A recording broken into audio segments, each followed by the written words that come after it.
Hello, this is Dr. Paul Cottrell, and I'm recording this on October 13th. We're going to go over a couple news items. I want to do a video with Mark Levin, and I want to do a video also with Dr. Teller.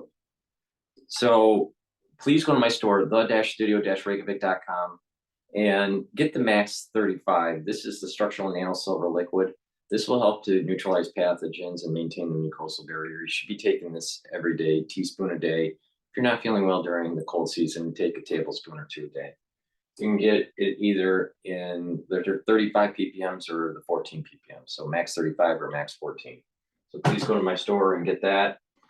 The structural nano silver gel, this helps to neutralize pathogens. It also helps to heal your skin with a cut or an abrasion, minor burn.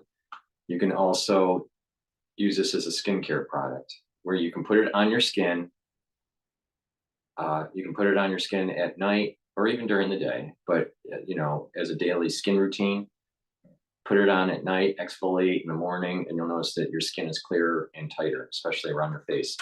It's a dual purpose product. You can put it around your mouth, around your eyes, around your ears, around your nose, and lightly coat your nostrils to protect yourself from the cold season. So please go to my store and get the structural nano silver gel. I also have structural nano silver toothpaste. It has no fluoride in it.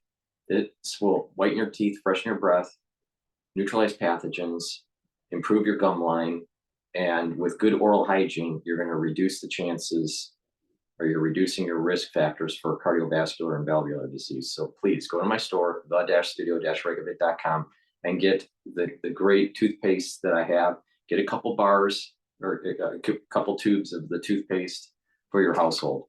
Please go to my store, the-studio-reykjavik.com. I also have structural nano silver soaps. I have them in 5 different varieties. This one happens to be lemongrass, and this one charcoal tea tree. Please go to my store, the-studio-reykjavik.com, and get the structural nano silver soaps. They are way better than Dove. Why? Because Dove has all those chemicals in it. So you don't want those chemicals. So please go to my store and get the structural nano silver soaps. Very high quality.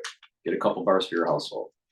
We're in the cold season in the United States. It's really important to take lozenges. I have structural nano silver lozenges in a 21 count.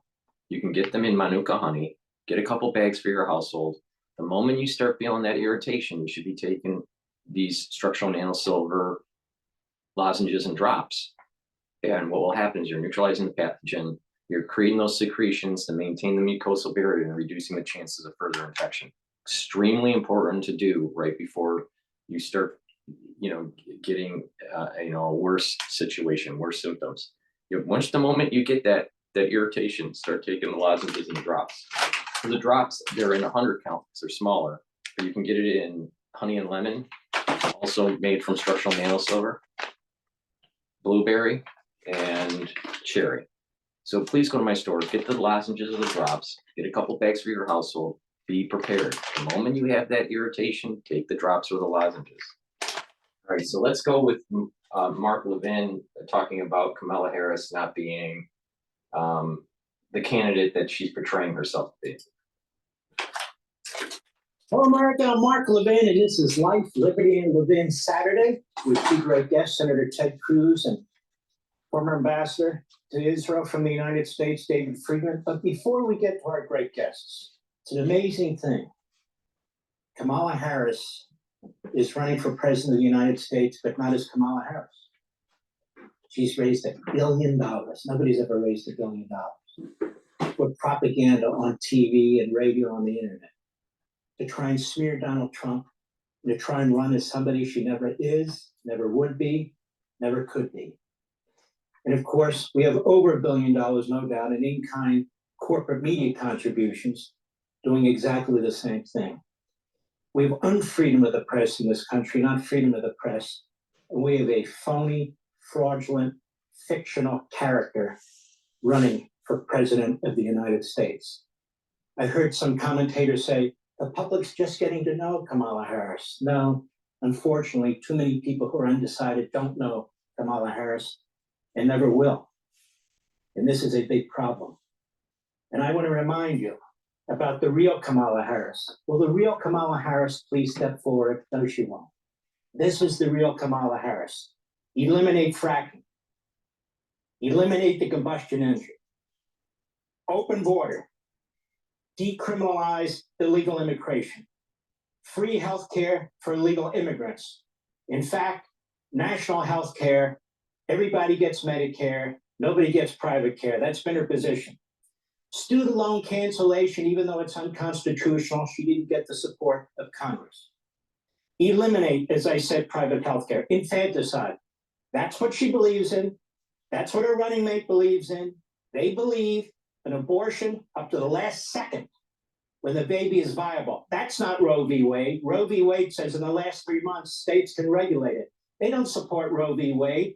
There's not another country on the face of the earth, including genocidal countries led by monsters, that want to put in place the kind of abortion policies that they do.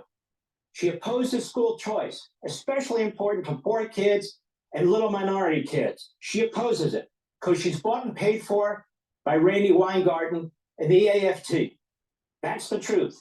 She opposes Title IX. Women's sports have been destroyed thanks to her. She wants to defund the police. She supports sanctuary states and cities. She supports a nationwide gun registration. She opposes parental rights. And it's even worse than that. She actually has a record. She keeps talking about herself being a tough prosecutor, tough law and order, tough on criminals. She's a liar. And the media know it, especially the media in California. Here's AP, June 26, 2019. Victims question Kamala Harris' record on clergy abuse. I had Joe Piscatelli on this program maybe 2 months ago. The poor guy, he laid out exactly what her record was, that she would not prosecute these pedophiles, these pedophile priests in San Francisco. I had him on for 2 segments. Do you know?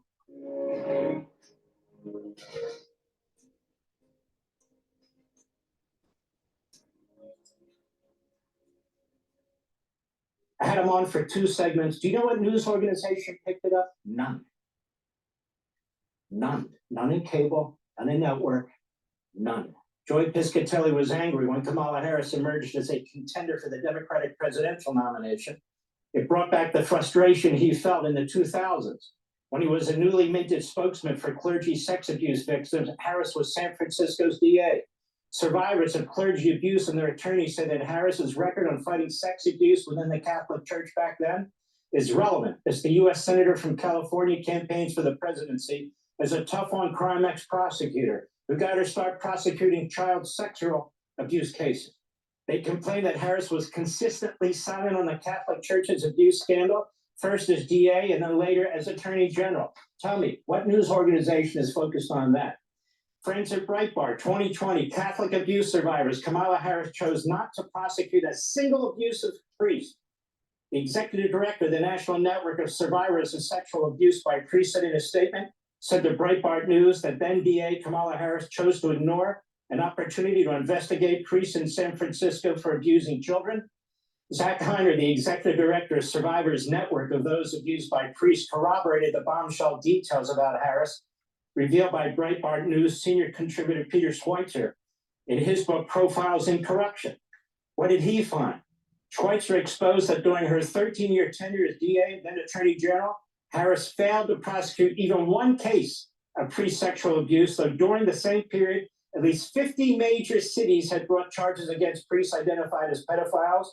He also noted Harris's ties to those working to block exposure of the Archdiocese secret documents containing information about priests accused of sexual abuse. They were extensive. They were also donors to her campaign. But it's more than that. What about Kamala Harris's position on crime as a DA and as an Attorney General? Let's take a look at one thing, the death penalty. Her decision not to seek the death penalty, she never sought the death penalty ever. She said that she was ideologically opposed to it. But one case in particular got attention. When David Hill gunned down San Francisco police officers Isaac Espinosa and Barry Parker right before Easter in 2004, many in the community called for Harris to seek the death penalty, especially since Espinosa died and Parker suffered severe injuries. So even in the murder of a police officer, she would not seek the death penalty. Harris also received criticism for not seeking the death penalty for Edwin Ramos, an illegal alien, an MS-13 gang member from El Salvador, who murdered a father and two sons who were driving home from a family picnic. But she's a top prosecutor. She's used to prosecuting transnational gangs. Which one did she prosecute? She never sat in the first chair as a litigator, beginning to end case, ever, in all her years as DA and Attorney General. She has managed to slide through these jobs, climbing the ladder, the vice president. Now she wants promotion. What else? She has surrounded herself with anti-Semites and worse. The Harris campaign, Washington Examiner, reportedly told Arab American leaders in Michigan that Minnesota Attorney General Keith Ellison is a top contender for Attorney General. 2013, Ellison dined at a private dinner alongside Iranian President Hassan Rouhani, a Nation of Islam leader, Louis Farrakhan, who compared Jews to termites, trumpeted Hitler as a very great man and called Judaism a dirty religion. To make matters worse, Phil Gordon, Harris's current national security advisor, would likely occupy a top security post should the Democrats win. Gordon has strong connections to the cadre of Washington officials now suspected of being Iranian regime spies.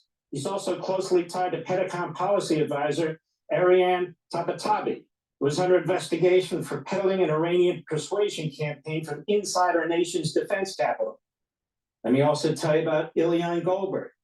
Ilyan Goldberg has a track record of anti-Israel stances. He backed the infamous 2016 UN Resolution 2334 that opposed Israeli sovereignty over the Western Wall, and he threw his weight behind the disastrous Iran deal, even pushed to restore funding to the Hamas-allied UNRWA, United Nations Relief and Works Agency. His views align with the anti-Zionist, anti-Semitic attitudes of Harris's director of Arab American Outreach as of this day, Brenda Abdallah, who once complained that Zionists are controlling U.S. policy. So she surrounds herself with Ellison, Gordon, Goldenberg, Abdallah, and even considering them for cabinet positions. She's the most This is Costco's worst nightmare. A new gadget is flying off the shelves, but Costco is making zero profit. She's the most anti-Israel candidate to ever run for president of the United States. She also has very deep ties with this group, CARE.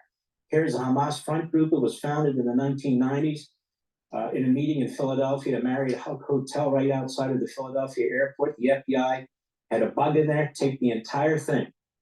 As California's Attorney General and then as a U.S. Senator, Harris forged a relationship with the Council of American Islamic Relations, CARE, one of the nation's top anti-Israel groups and advocates for boycotts of the Jewish state. And involved in this, these protests in the street, you know, the River to the Sea protests, CARE advised Harris on community issues during her time in California politics. She later offered the group her gratitude and admiration. Even more than that, as the Attorney General, Harris partnered with the local CARE officials, relied on them to advise her about community matters. In 2016, she ran for the Senate. CARE's Political Action Committee donated $1,750 to boost her campaign. CARE PAC also has donated to prominent anti-Semites like Ilhan Omar. And by the way, she's never criticized Omar, never criticized Khalid. That comes to their defense and support of the re-elections. Harris's relationship with CARE, this Hamas front group, carried over into her Senate career. In 2018, she was one of several lawmakers who penned letters of support to CARE on its 24th anniversary. CARE is also known for its involvement in a fundraising effort tied to the Muslim Brotherhood that sought to support the Hamas terror group. The case is known as the Holy Land Foundation trial, presented evidence that CARE and its founders sought to financially boost the U.S.-designated terror group Hamas, which continues to wage war in Israel.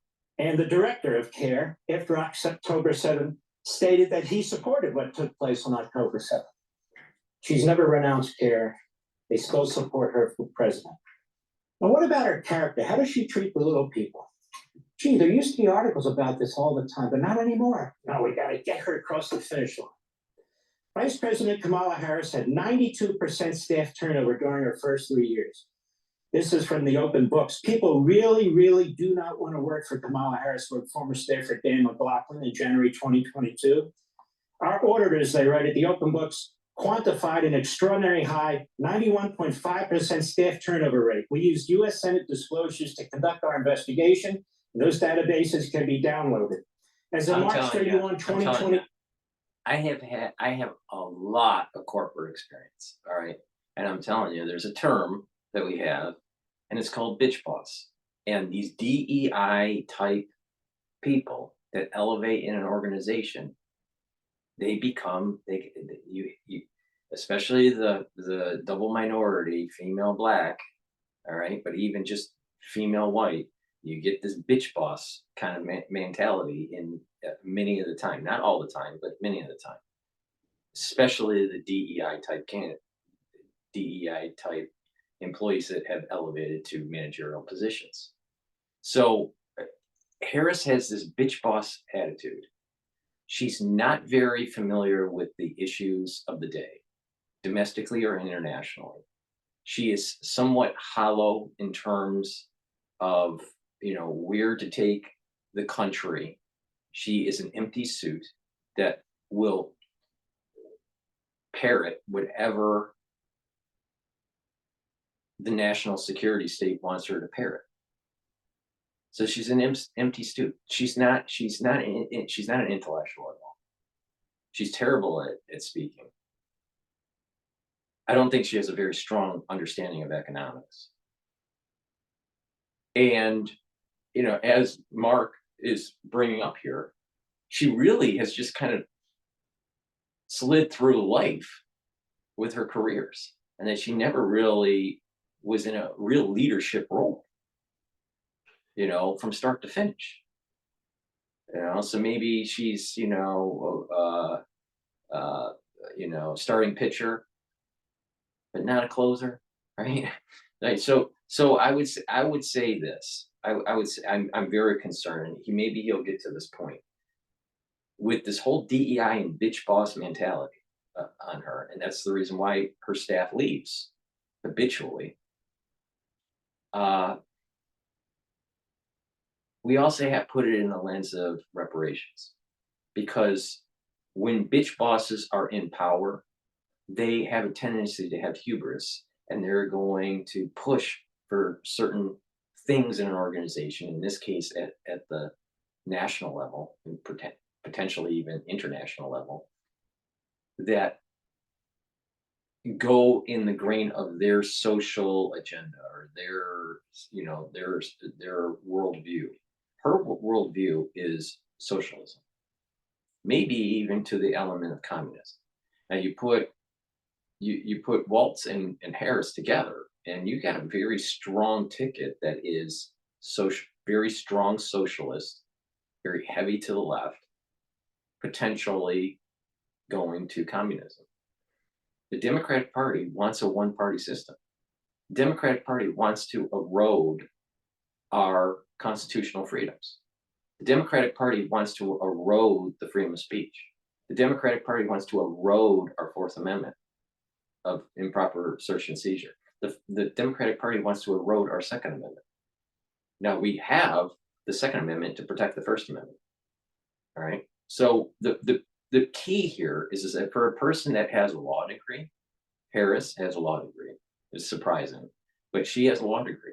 But she does not seem to understand why the Constitution is written the way it is, and the wisdom that's in there. In terms of abortion, as I've stated on many videos, this whole late term abortion thing it needs to be abolished in most cases. The reason being, if the child, if the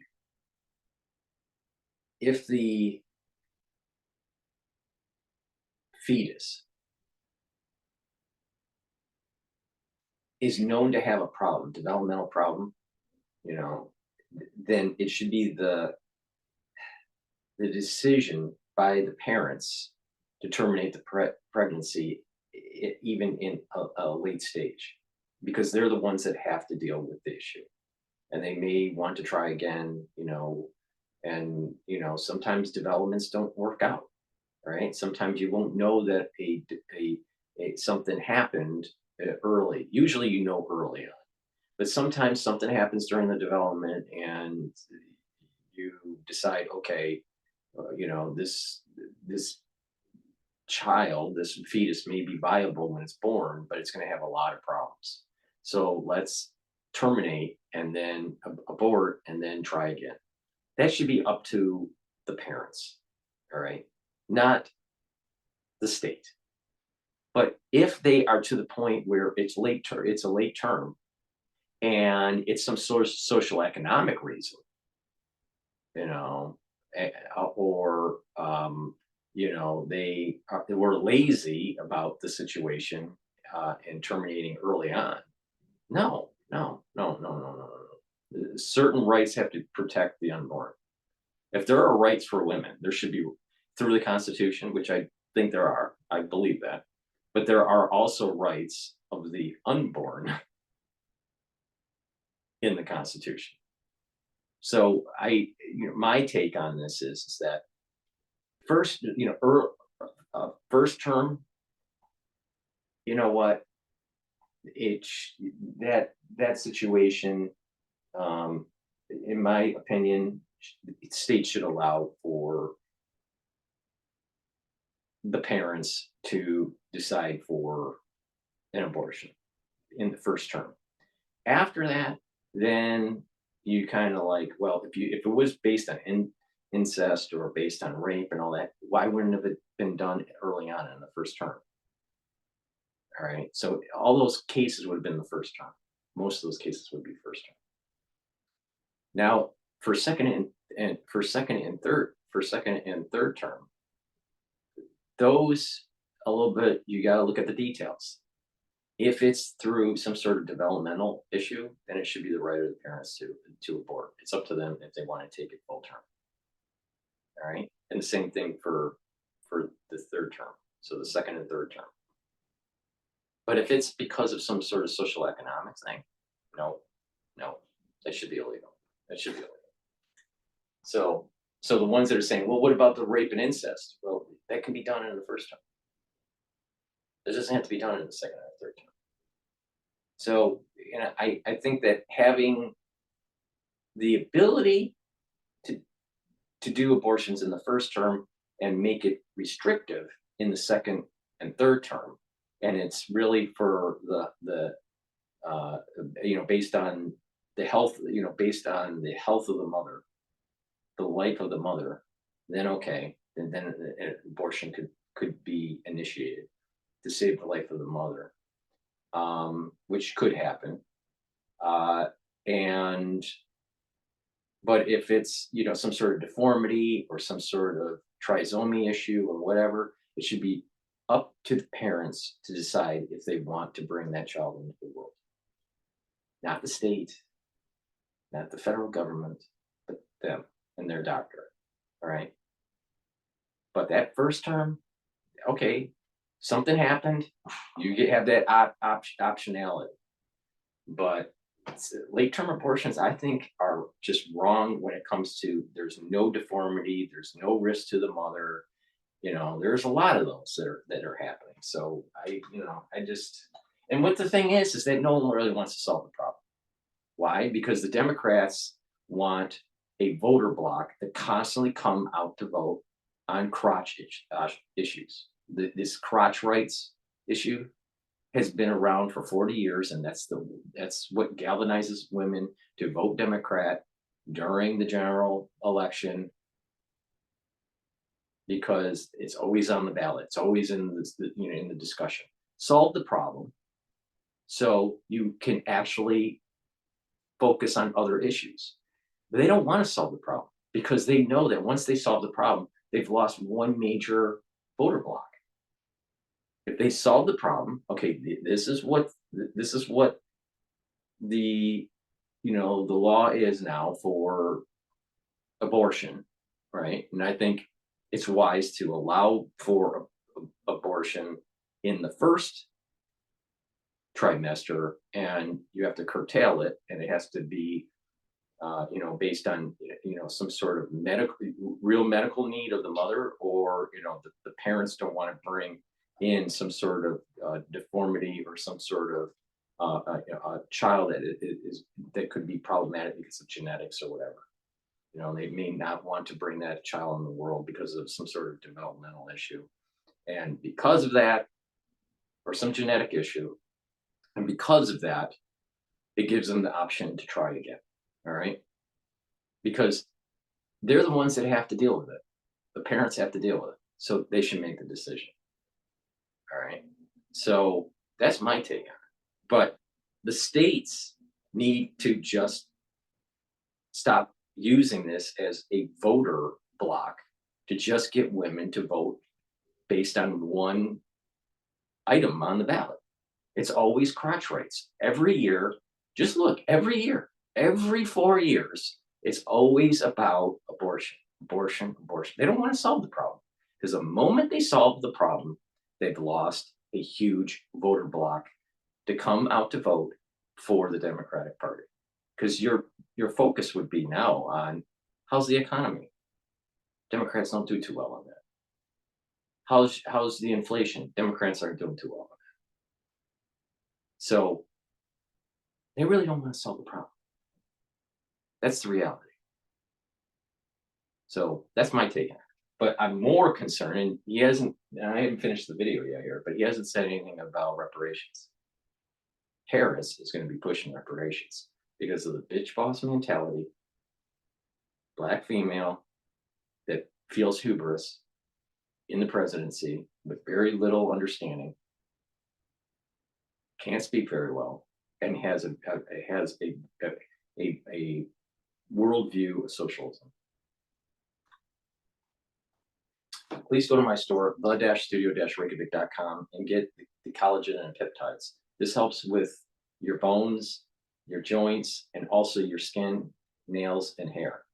Take it every day. It has a great amino acid profile. It's a powder. It's a big scooper. You take it every day, mix it with your food or with filtered water, and improve your skin, hair, nails, and your joints and bones. So please go to the store and get the collagen. I also have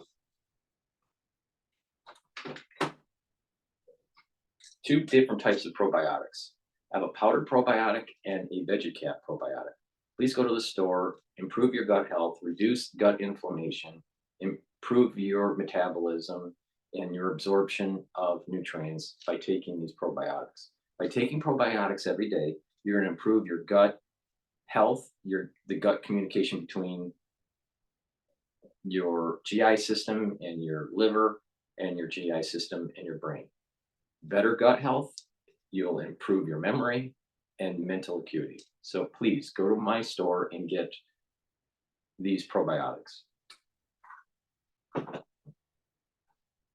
Vitamin C, very important for your immune system, but also for your skin. Take it every day.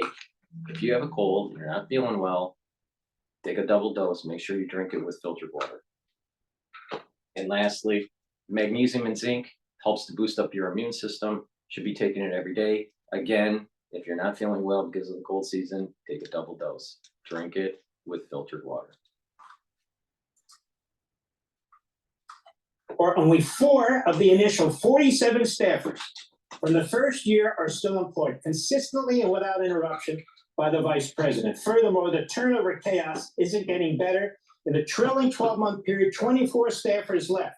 That's almost half of the employees. In her first year and a half as vice president, Harris saw the departure of her chief of staff, communications director, domestic policy advisor, national security advisor, and other aides. That's a common theme that you see in corporate. When a bitch boss comes into office, into their position, and they, act as a dictator, and people realize this person isn't very up to the job because their skill set is subpar, people leave. And you're seeing it here. This is symptomatic of a larger issue. It's the bitch boss mentality that I'm telling you about. And through the bitch boss mentality, you are going to have a person that is going to be pushing reparations. Trust me on this. Atlantic magazine. Now think about this. You want joy and happiness.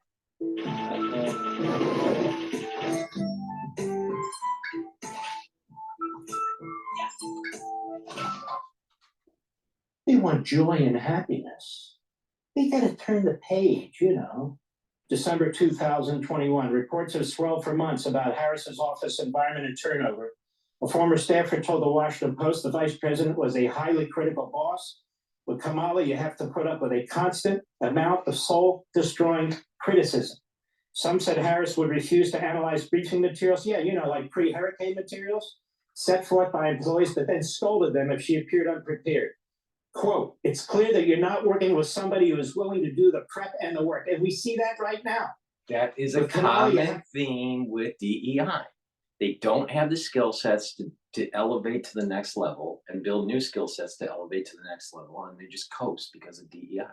So by the time they get to this powerful position, they haven't developed those underlying skill sets with managing staff and building up consensus, going through information and analyzing. She's not an intellectual. Anyone that votes for Harris, you're either voting because you're a one issue voter like crotch rights, or you're really not paying attention to her lack of skills to be a president. Now, someone would say, I don't like Trump and blah, blah, blah. He showed that he was a good president. We had a good economy. And then COVID happened.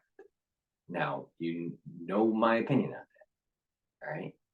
But if you look at what was going on pre-COVID, Trump was managing international affairs and domestic policy well, very well. Our economy was strong. We weren't going into new wars, and we were de-escalating wars. Now, the globalists hated Trump because he actually shined a light on the true problem of globalism. And that is a few people make a lot of money, and the average person doesn't.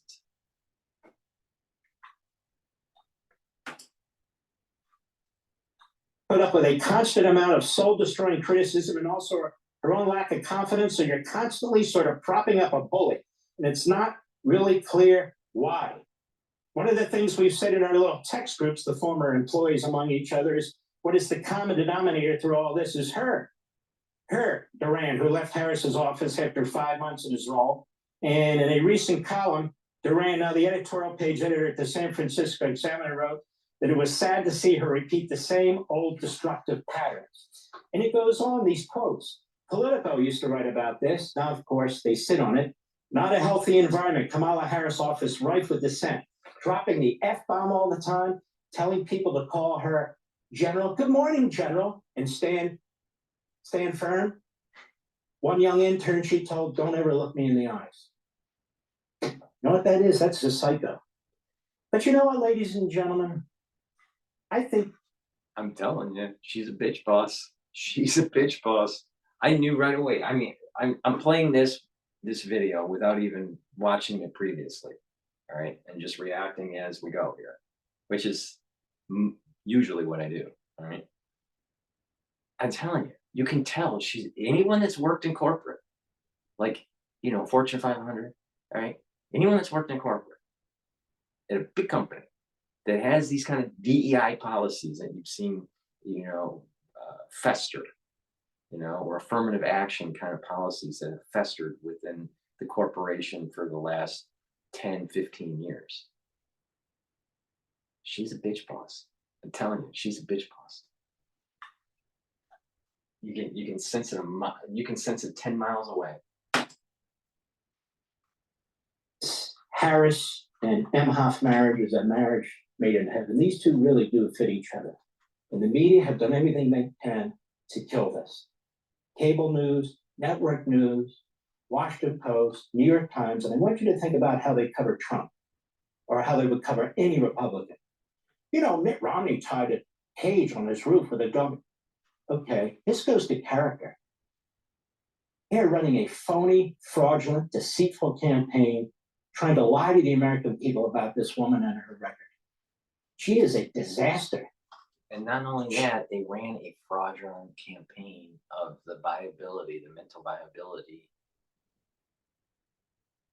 of Biden. And they used COVID as the cover. Now, a lot of people saw through it, but many people didn't. And now we're in this, crazy time where the president Biden decides to step away from the campaign. It was literally a coup. All right. And now they're propping up another person that's an empty suit. Now, Biden had a lot of legislative experience, being a senator for so long and a VP. But Biden is a mobster, all right? Biden has more of a mobster mentality, but now he has dementia. And he's declining because he's getting older. That's different. Harris was born stupid.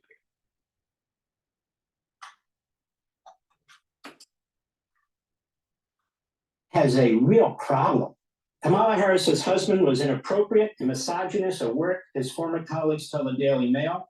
Attorneys who worked with Doug Emhoff at his former firm, Venable, say he yelled expletives, held a men-only cocktail hour in the office, revoked work permits from women who didn't flirt with him, and took only young, attractive associates in a limousine to a ball. A 2019 lawsuit also claimed sex discrimination by other partners in the LA office Emhoff ran, and that while engaged to Harris, he hired an unqualified part-time model as a legal secretary because she was young, attractive, and friendly with the powerful men in the office. Why isn't anyone covering this other than a handful of newspapers? The claims are the latest in a string of allegations revealed by the Daily Mail that threaten to shatter Emhoff's image, heavily promoted by the Harris presidential campaign of a feminist ally and a wifey guy. Oh, and the new kind of manliness. In August, the Daily Mail revealed the LA lawyer cheated on his first wife, got his daughter's grade school teacher and nanny pregnant, as reported by Breitbart. Doug Emhoff paid $80,000 in hush money to this former nanny as part of a non-disclosure agreement. Oh, whoa. Did anybody tell Alvin Bragg that? Hush money to silence somebody he may have abused or a woman. Wow, during the course of the campaign. Now that hush money was paid early, but it wasn't revealed. So as I understand it, the precedent's set in that Manhattan court. Because obviously they're trying to keep all this quiet to influence the election. Are they not? All right. Wow, that seems like a... So what exactly happened with her husband was exactly what they're blaming Trump on. I'm telling you, the Democratic Party is full of corruption and falsehoods, and they're pushing a socialistic agenda. Harris is an empty suit. She's an empty suit that has a worldview that is antithetical to our constitutional freedoms and to what actually made this country strong economically. Now, if you want to vote for her and you get bitch boss in the presidency, don't blame me, blame yourself.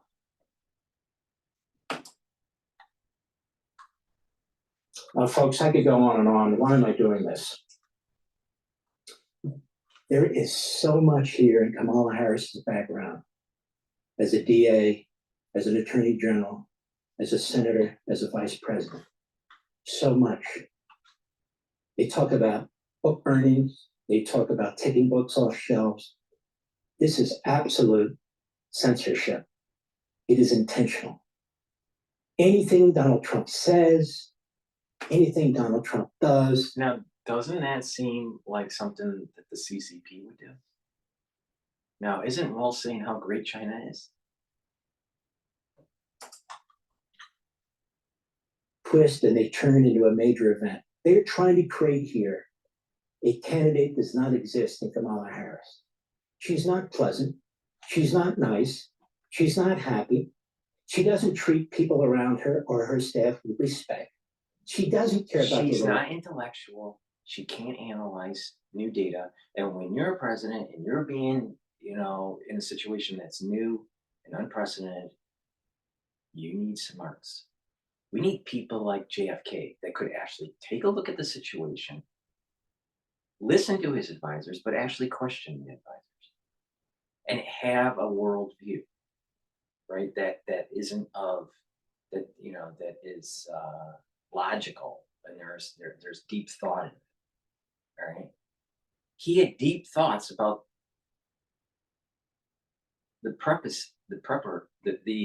preparatory issues that were happening with Russia and the United States during the Cold War while he was senator. All right, and he was worried about this arms race.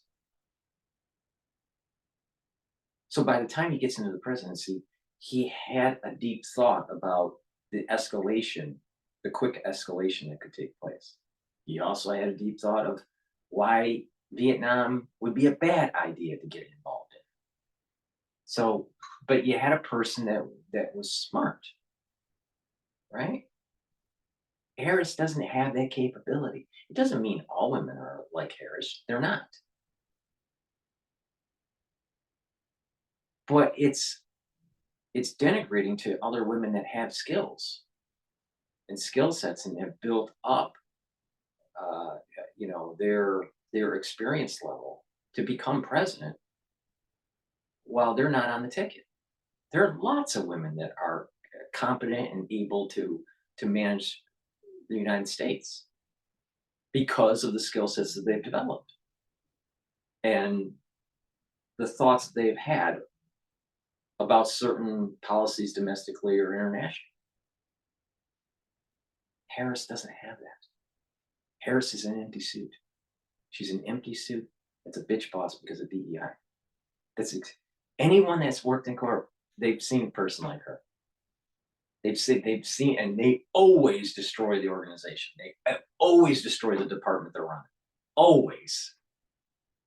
Always. Well, she's never prepared. Her staff says that. We saw that with Hurricane Helene. She goes on the attack when she is questioned. Her entire existence is an existence of trying to move up the ladder. She was the border czar, but then she's not. And all the horrors that have taken place in the border. Her visits to the border have been spectacularly phony. All for pictures, all so she can say she's been to the border. Same with her non-call to Governor DeSantis. Can I help you in some way? He never got the call. She's hanging out in Hollywood, in LA. She's hanging out in Las Vegas. Takes her 4 days to get back to Washington, D.C. She's going on these pathetically stupid shows, the Howard Stern show. Notice the media don't bring up anything about Howard Stern's past programming, about lesbians and pornography. Then she goes to The View. They've destroyed that program. Barbara Walters started that program. The View was supposed to have a variety of views. Now it has a variety of views, from Leninism to Marxism to Maoism to Trotskyism. Oh, and we hate Trump. That's about it. Then she goes on the Stephen Colbert show. That guy's not a comedian. He's a joke. That's why his ratings stink. That's why Gutfeld beats him so often. And then she goes on CBS, and her answer about Israel is so illiterate, so disjointed. And what does CBS do? They didn't edit her comment. They removed her comment and replaced it with another comment she had made earlier. In other words, that's propaganda for the Democrat Party, for their phony candidate, for the government, CBS. Oh, we need another debate, they say. There were 2 debates. Those debates, so-called moderators had an opportunity to bring up just one of the things that I mentioned. Just one. They brought up none. They brought up none. I told you last week, and let me just underscore, Kamala Harris has serious personality and character issues. She's not very smart. She doesn't do the work. Her staff says so, and they're right, it's so obvious. She's driven solely by her ideology, which is Marxist Islamist. They want to slip her into the White House by hook or by crook, and this country will rue the day. Hey, Sean Hannity here. Hey, click here to subscribe to Fox News YouTube page and catch our We're gonna do another video. That's why I burned all my shoes, and you should too. Let me explain. All my life, I let my feet suffer in prison of modern shoes.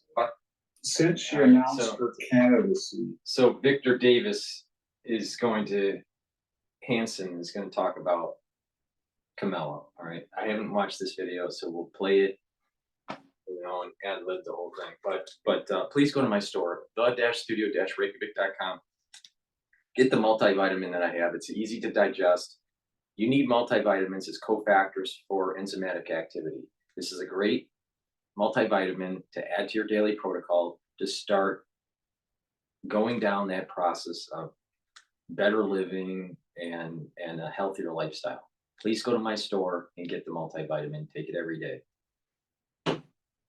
Good night formula is something that you should be taking every night. Why? So you can have deep sleep and 3 cycles of REM sleep. You need this to be well rested in the morning, to have consolidation of memory, and to detoxify your body. Chronic sleep deprivation will lead to a increase in toxins in your neurons because you're not properly detoxifying your body in deep sleep. And over time, what will happen is that you can get early onset of dementia when you get in your later years. So sleep deprivation is really important to stop. All right. It'll age you faster. Why? Because the cortisol levels are higher. It'll age you faster. Why? Because your toxins are built up in your central nervous system. Your memory starts to decline because you need to consolidate memory through this REM sleep. This is why we sleep, is to heal the body and to consolidate memory. And people that have good sleep have a tendency to have better memory, be healthier, and don't age as fast. So take my advice and take the good night formula. There are many people that are sleep deprived, and if you're sleep deprived, you need to be taking good night formula. So please go to my store, the-studio-reykjavik.com, and get the good night formula to get proper sleep. Resveratrol. I've been taking resveratrol for decades. It helps with getting rid of senescent cells. It's an antioxidant, and it's synergistic with other antioxidants like C60 and ubiquinol. And that will help to boost up your energy levels and improve your mitochondrial health. So please go to my store, the-studio-reykjavik.com, and get resveratrol. Very important to stack resveratrol to get the full benefits of resveratrol. I've partnered up with Rainbow Herbals, and we have created these deodorants, all right? And these deodorants are citrus, and we also have peppermint, lavender, and tea tree. It's made from essential oils from the Himalayas. These deodorants are for males and females, and it's a dual purpose product. It acts as a deodorant, but it also helps to detoxify your body because of the ingredients that are in here. It's made from essential oils from the Himalayas, all natural, has no aluminum in it, and it has no baking soda in it. It's a very high quality deodorant. Please go to the store, get a couple bars for your household, and improve your health. It's a dual purpose product. I believe in providing products that have dual purpose. I also believe in providing products that have high quality. All right. So, please follow my lead. These are the products that I take every day to improve my health and well-being. And I follow this protocol. And that protocol is very simple. All right. Proper diet, proper exercise, do some balancing exercises, doing stretching exercises, improve your brain by challenging it, learn something new, read, write, talk to real people, all right, in the real world, and proper supplementation. When you do those things on a consistent basis, you're going to get that compound effect, and you're going to slow down the aging process. You're going to build up a better immune system. You're going to have a better endocrine system. You're going to slow down the aging process, and you're just going to you'll feel that you have more vitality. You'll be moving around more because you have more ATP, you'll have more energy. So please listen to what I do and what I take for supplements. You follow my lead, and it'll improve your health. So please go to my store, the-studio-reykjavik.com. All right, I'm going to play Victor's take on Kamala Harris and comment. Or she was announced as the candidate. Donald Trump has met with interviewers, press conferences, town halls, not counting the rallies, about 75 times. She's given 5 interviews, no press conferences whatsoever. And they have been with a local Philadelphia sympathetic reporter who, it was a disaster. And then she gave one with Dana Bash, but she insisted that Waltz be with her. And some of the questions were framed with multiple choice answers in advance. Then she gave one with the Association of Black Journalists that didn't go down well, very short. Then she gave one with Oprah, where Oprah was sort of coaching her. That did not go down well. Then she gave one with two NBA former players that did not go down well. So my point is that she will not talk for more than 10 or 20 minutes, and only with a sympathetic interviewer. And if she does a debate, or if a Trump person does a debate, whether she's in it or not, the moderators now have discredited the genre entirely. We saw that with the Trump debate, where they intervened and they promised they would not do that again. And then, of course, CBS, the two moderators on Tuesday night, started fact-checking singularly and solely Vance and incorrectly. And they were wrong about the fact check, but they were not supposed to do that. So it's been very hard for the Trump-Vance team to bring her out, because if you want to debate her, she will only debate on network news. And network news has been disastrous for Donald Trump. The first time he did it, it was the setup stress test for Joe Biden.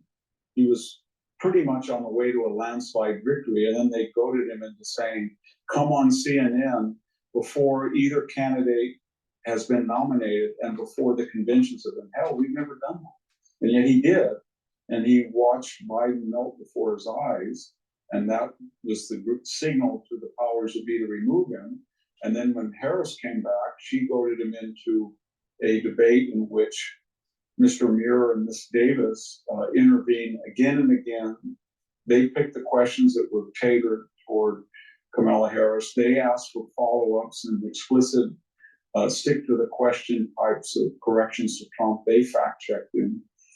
And then they did the same thing with Vance. So it's hard for him to get into a fair, disinterested debate or venue with her. And then if she does not meet that, she does not hold press conferences, and she will only be interviewed for a brief time. And I think now, in the last 30 days or so, she will not do any interviews because they have been disastrous.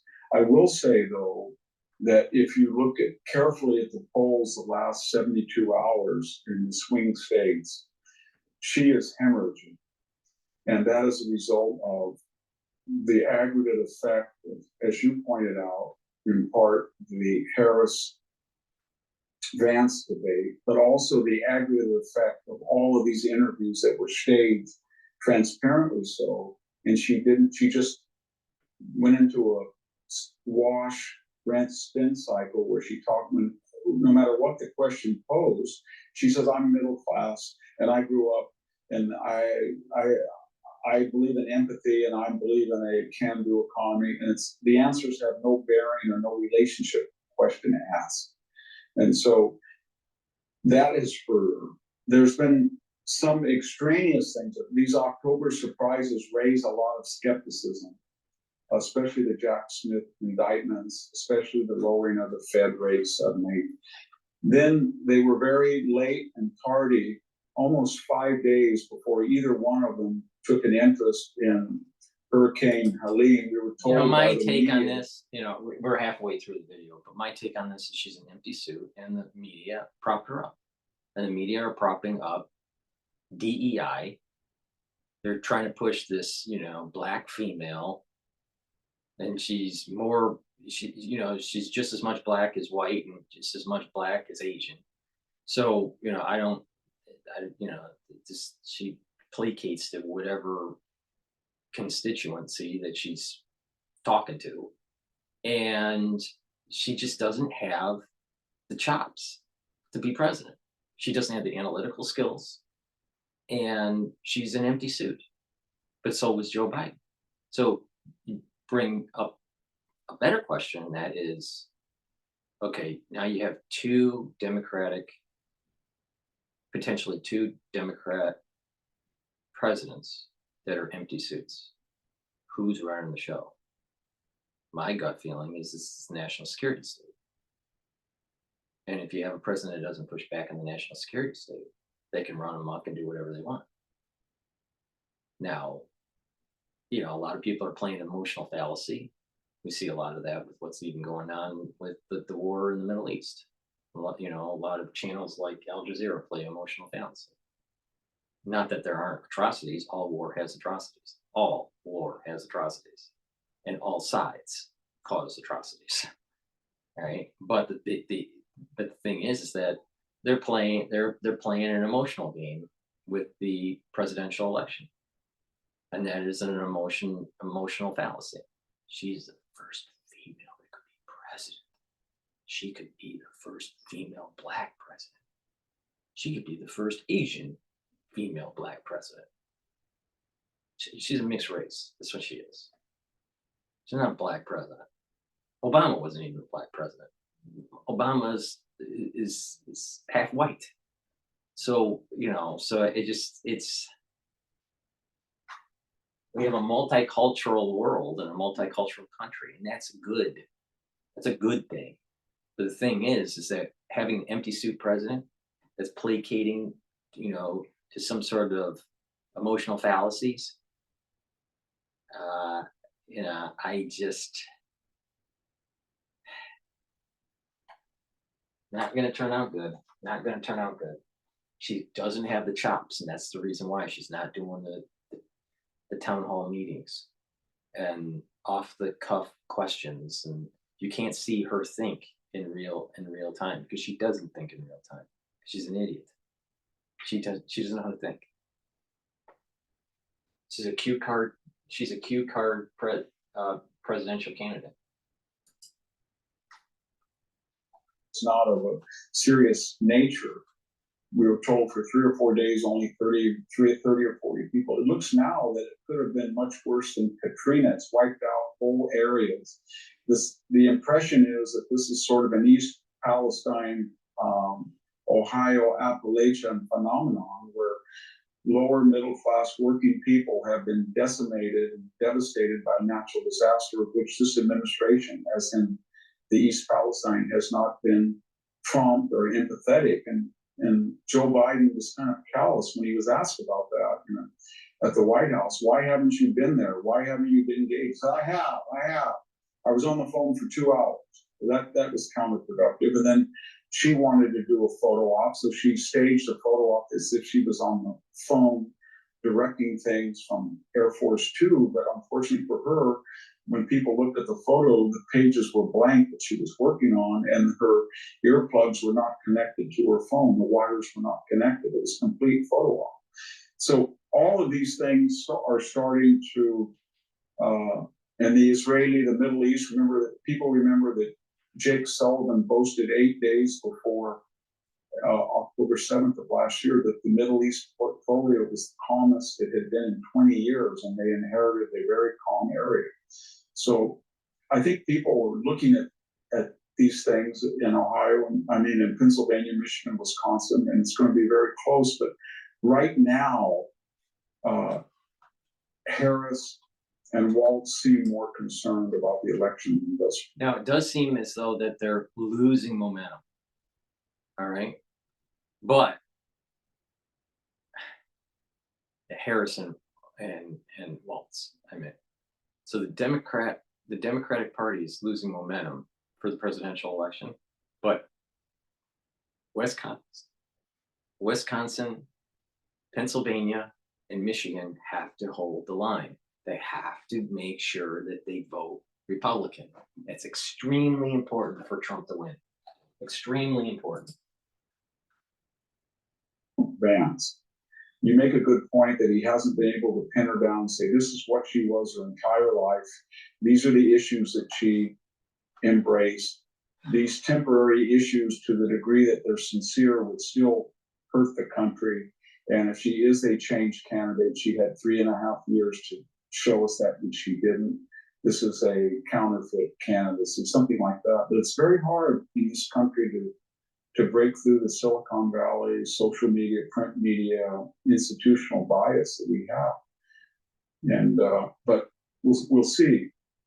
I think the internal polls, if you look at the two candidates, you can see that there's a sense of eagerness, anxiety on the part of her candidacy. And that suggests that people have remarked that her internal polls show that she's got big problems in Arizona, Nevada, Georgia. You can tell that Victor is a scholar, all right? Not just by what he's saying, but how they do their bookshelf. All right. When we see the cut to the interviewer, you'll notice that the books look like they've never been opened.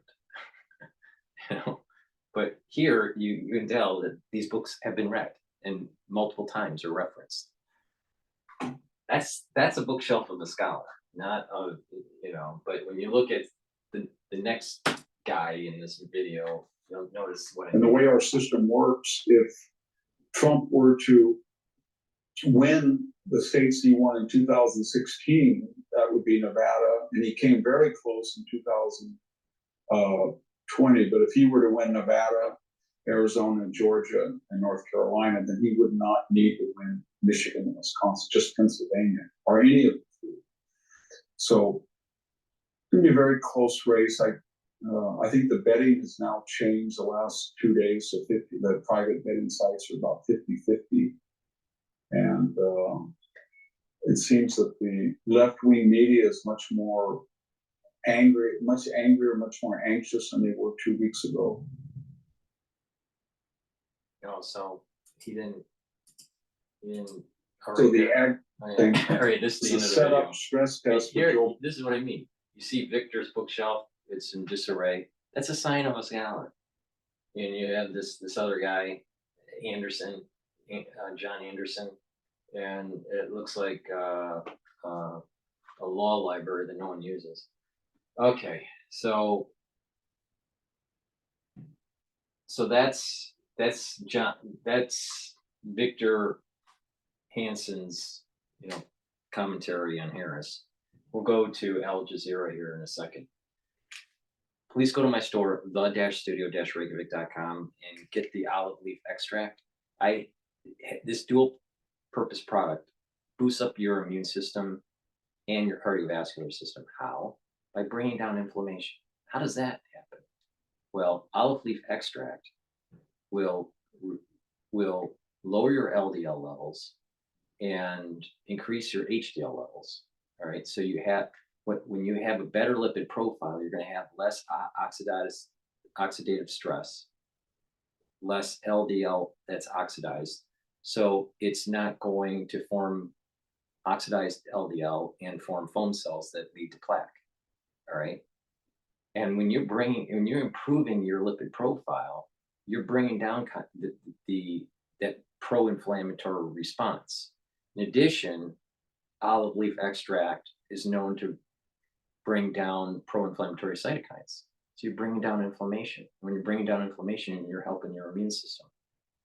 And you're helping the cardiovascular system because you're keeping that intima with less stress, with less inflammation to form potentially new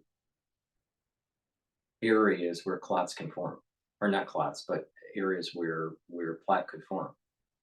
So this is a dual purpose product. Take olive leaf extract to improve your immune system and your cardiovascular system. Bring down those pro-inflammatory cytokines. Bring down that LDL. Bring down the chances of oxidizing that LDL and reduce plaque buildup. Really important. So please go to my store, the-studio-reykjavik.com. It's the-studio-reykjavik.com and get the olive leaf extract.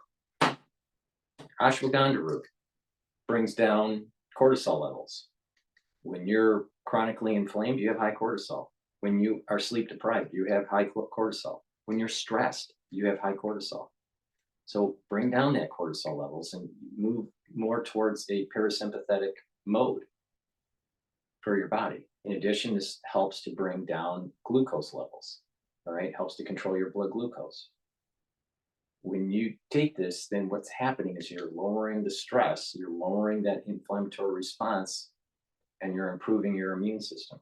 It's synergistic with turmeric, which is an antioxidant, but also helps to bring down pro-inflammatory cytokines. So by taking these together, you're bringing down that inflammation, you're bringing down that stress response, and you're improving your immune system and your cardiovascular system.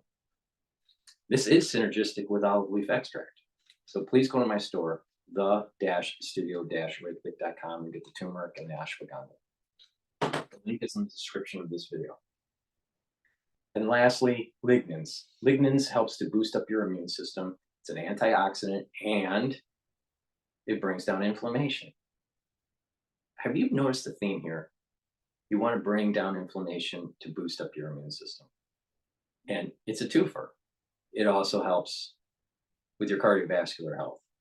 So please, with lignans, bring down that inflammatory response. It's also an antioxidant. It's a powder, mix it with food or with filtered water and take it every day to boost up your immune system. It also helps with your hormonal health for males and females, extremely important when you get older. Please go to my store, the-studio-reykjavik.com, and boost up your immune system. Why? You know what? In the post-2020 era, turbo cancers are all over the place.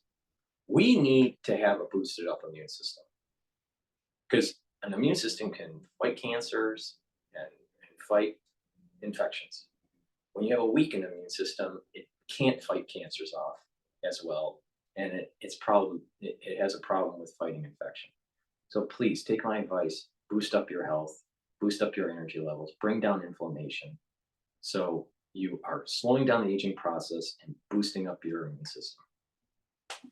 All right, let's go to Al Jazeera here and see what they have to say. I have no idea what they're talking about right now.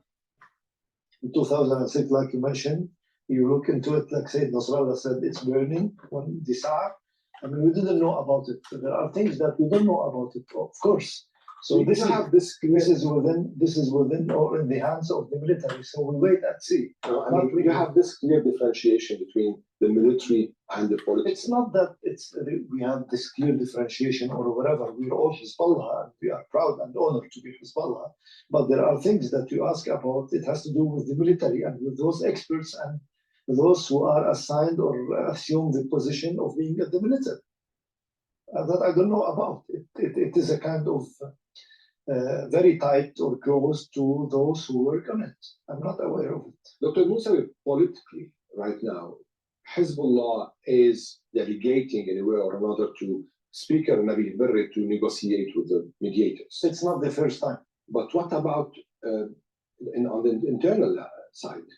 We have to wait and see. First, we're talking here about the confrontations that are taking place. We're talking about following the ways in order to alleviate the suffering of the people, trying to, because due to the circumstances now, I mean, Speaker Nabil Berri has all the confidence and trust, as has always been the case from Sayyid Nasrallah and from the echelons of the party, and this has been mentioned by Sheikh Ma'in Qasim. So he is leading this front of negotiations with full trust and confidence from Hezbollah. As politically inside, you say, this is something that we have to wait and see. Now we are in the battle. You don't have to cross the bridge until you reach. How much would Hezbollah be able to continue? Whatever you can send to the game. Right. Look, we have I'm going to prepared switch to ourselves Fox as News here. Hezbollah. I'm going to switch to Fox News. Okay, we put it into commercials. We're doing a lot of commercials and they're really good. Whatever you could send, please send, and you have the. Former President Trump kicking off the weekend with a sold-out rally in Aurora, Colorado, as Democrats' concern over Vice President Kamala Harris's campaign continued to grow. In fact, one Democratic analyst says he's scared to death, and maybe he should be. Trump is taking his presidential pitch, meanwhile, to the city he describes as a war zone over the flood of migrants to the city. That's why he's going to a blue state in the middle of a hot presidential campaign to highlight the failed border policies of the Biden-Harris administration and their impact on you, the everyday American. Hello, everyone. This is Outnumbered. I'm Kaylee McEnany here with my co-host, Emily Campagno. Also joining us, Cheryl Castoni, Fox Business anchor and host of American Dream Home on Fox Business. Tommy Lahren, Fox News contributor and host of Tommy Lahren is Fearless on Outkick, and Todd Pyro on a Friday, Fox and Friends co-host. All right, well, we begin in Aurora, Colorado, where Aisha Hasni has the latest on the Trump campaign. Aisha. Hey there, well, this campaign is really shaking things up. Everyone that I talk to, and I mean everyone, is talking about this visit. Some opinions are great, some opinions not so good, but he is really shaking things up in Colorado, specifically because this is what he said he would do in Aurora if he wins the White House this November. Watch. I will send a federal law enforcement, large group of people, but a tough group of people to liberate Aurora, Colorado. The governor of Colorado is a coward. He's afraid to do what you have to do. So he's talking about Democratic Governor Jared Polis, who is trying to get ahead of this visit, writing this. The former president, when he gets here, will find, quote, incredible city with 2 straight years of rapidly declining crime. So that's not entirely accurate. Crime is down citywide in Aurora, but police report an increase in aggravated assaults in the area of the apartment buildings, especially the one that we saw in that video. We don't know if these men that you see in the video are part of the trendy Aragua gang. That's the gang that everyone talks about here. It's hard to identify these guys because police, Kaylee, have not even apprehended all of them. I believe only one person right now is in custody. But the city's Republican mayor has admitted to Fox News that, yes, there was a problem. They're trying to get their hands around this problem because before it becomes a bigger deal. They are trying to figure this out. Again, the president really stirring things up by bringing the campaign trail and the issue that he talks about a lot right in the heart of where it's happening. Kaylee? No doubt. Aisha, keep us updated. Thank you. You know, Emily, Trump has a pretty robust campaign schedule. He's in Aurora this afternoon. He then goes to Reno, Nevada. And at first, you know, people are puzzled. He has this blue state strategy. We're in the middle of a campaign. He's going to Coachella in California and then Aurora, Colorado, and he announced Madison Square Gardens in New York City. But this is kind of a sign of confidence. They must be looking at their internal polls, feeling really good, and thinking, let's make a splash. Let's have some fun now. Yeah, Reno, the biggest little city in the world, right? One of my favorites, obviously. Look, this is what's important about his confidence, is that it interweaves with the Democrats, sort of the widespread messaging that they are in a panic. And here's my advice to everyone. It's for the Republicans not to get too safe, not to get too comfortable, and to realize that the Democrats, like everything, are using that simply as a tool. Now, we have headlines that have littered throughout mainstream media, The Hill, Politico, AP. Democrats are anxious. Democrats hit the panic button, haunted by 2016. The list goes on. And then you see how it is harnessed by, for example, former President Obama. You anxious? Get out and get the vote out, right? There's a huge campaign centered around this panic button, and all that will do is flock them and flood them to the ballots even more than Republicans. So I love the display of confidence because I feel like, unlike the Dems, it's actually based on reality, but we cannot get too confident. No one can sit home in November. No one at all, either. There's the headlines, and no doubt that's been the theme of this week, Democrats panicking. And then there's even on the record Democrats, smart Democrats, top Democrats panicking. Let's watch Carville. Let's watch Axelrod. Only thing I feel is the election's coming November 5th. I'm scared to death, and I'll get a time to be up. You're not in a reflective mood. Not in a particular reflective mood right now. I'm very, very concerned. I think the vibe right now isn't great. There's concern. I'm not minimizing the fact that I do think she stalled out about 10 days after the debate. I mean, Cheryl, it's a definite shift from Democrats who are kind of truth tellers in the party. Right. Well, okay, you have James Carville, who is, he's Bill Clinton's, right-hand guy, or he was, and he knows what he's talking about. They must be seeing something in their internal polling that is telling them how much more she's in trouble than the polling that we see. Because the polling that we have, those new Wall Street Journal poll out today, close race, not the swing states. Some have Trump up by 5 points, like in Nevada, for instance. As far as about Axelrod, I think he's using his television appearances to coach her and to get a message directly to her, to Walls, that you need to start speaking the language of the moderates and you need to start answering questions. And by the way, I had Newt Gingrich on with me this morning on Fox Business, and I asked him the same exact question about why all of a sudden do you have James Carville coming out here and saying that you're scared? And he said, look, the reason that Clinton and Obama are going out and hitting the campaign trail for her is because of the panic button. He said that's a true thing. He also said it's going to hurt her because you're going to have two actual presidents who were leaders and that she's going to look weak compared to Obama and Clinton. I thought that was an interesting choice of words from Newt. It is. You know, Todd, I go back to the polling errors in 2016 and 2020, and they did go against Trump. They underpolled Trump voters. Not the same for the midterms. Everyone thought red wave, so the midterm polls overestimated the Republican voter. This is the poll I keep going back to. If the polls have that same error, kind of undercounting the Trump voter, this is the reason I'd be panicking. You see Harris is up 1.8% nationally. Biden at this time was up 10.6% nationally, 5 times the lead Harris has. So you have to ask the question, why?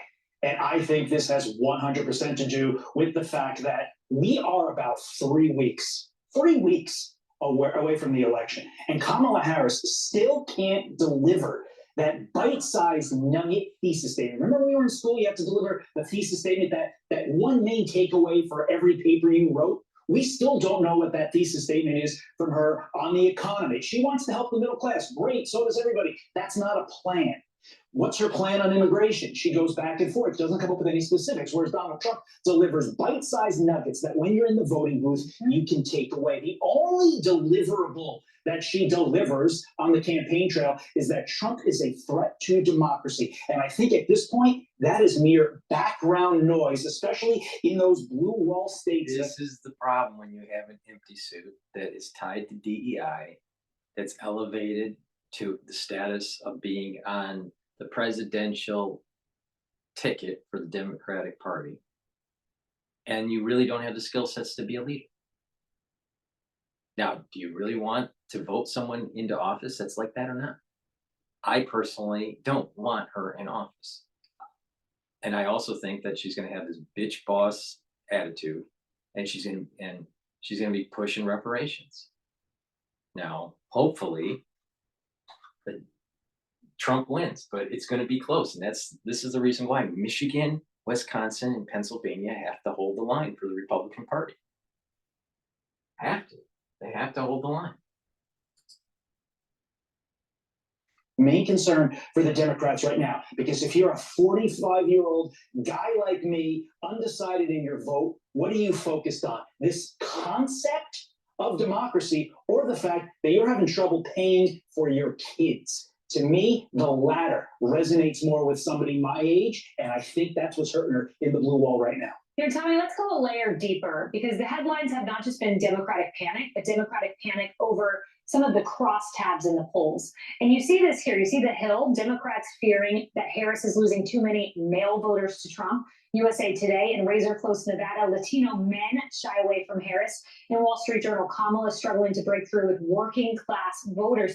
These are huge subgroups that Democrats must win, or at least excel somewhat with. Also want to say, I don't believe it has anything to do with her being a woman. I don't think that's why she's having a problem with male voters. I think it's because she doesn't connect with them, to your point, Todd, on the issues that matter most to them.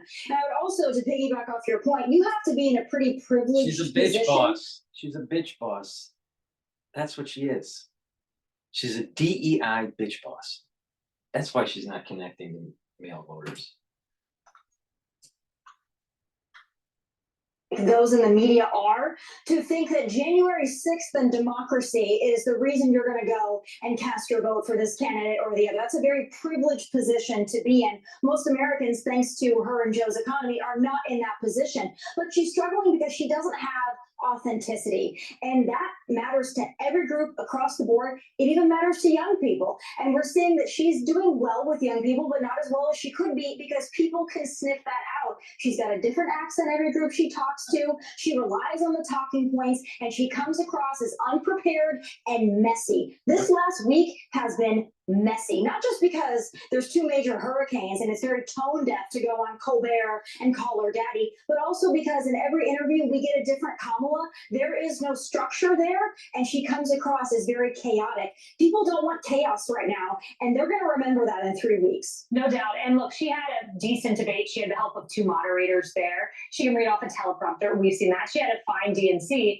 but lately it's been different. And yesterday I watched Trump. Yesterday I watched Obama. And they were both very fluid on the campaign trail. They're both very natural. They're used to it. And then Kamala Harris, it's clunky, it's awkward. I mean, for someone running a vibes campaign, the vibe right now is awkward. All right. Hey everyone, I'm Emily Campagno. Catch me and my co-host. Before we go to Al Jazeera again, please go to my store, the-studio-reykjavik.com, and get the vitamin B complex. This is for cellular metabolism. It also helps to improve the health of your mitochondria. Please make sure that you take the vitamin B complex every day. And as we get older, we have to protect our neurons, and we have to take supplementation that kind of boosts up that neural health. Vitamin B complex helps with neurons. So please go to my store, the-studio-reykjavik.com, and get the vitamin B complex. Digestive enzyme complex helps to break up carbohydrates, proteins, and lipids. So it's easier to digest. It puts less stress on your pancreas. As we get older, our pancreases don't work as well. We need a little bit of a boost. So digestive enzymes will help with that. In addition, it will break up glycoproteins. That was important in 2020. And also it has bromelain in it, which is a fibrinolytic, which helps to break up clots. Digestive enzyme complex is synergistic with nattokinase. Myotrol, very important to maintain muscle and to build muscle. If you're working out or you're an athlete, you should take Myotrol. If you're getting older and you want to maintain muscle mass, take Myotrol. It also helps to boost up the health of your mitochondria, which is really important for muscles. So please go to my store, the-studio-reykjavik.com, and get Myotrol. It's great for muscle building and to maintain muscle. All right, let's go to Al Jazeera, see what they have to say.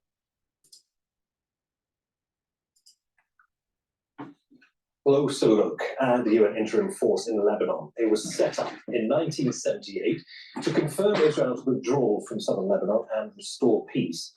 In 2006, its mandate was expanded to include the cessation of hostilities, support the Lebanese armed forces, and ensure humanitarian access for civilians. As of July of this year, nearly 11,000 personnel are active in the force, with 17% of their 450 daily operations conducted alongside Lebanese forces.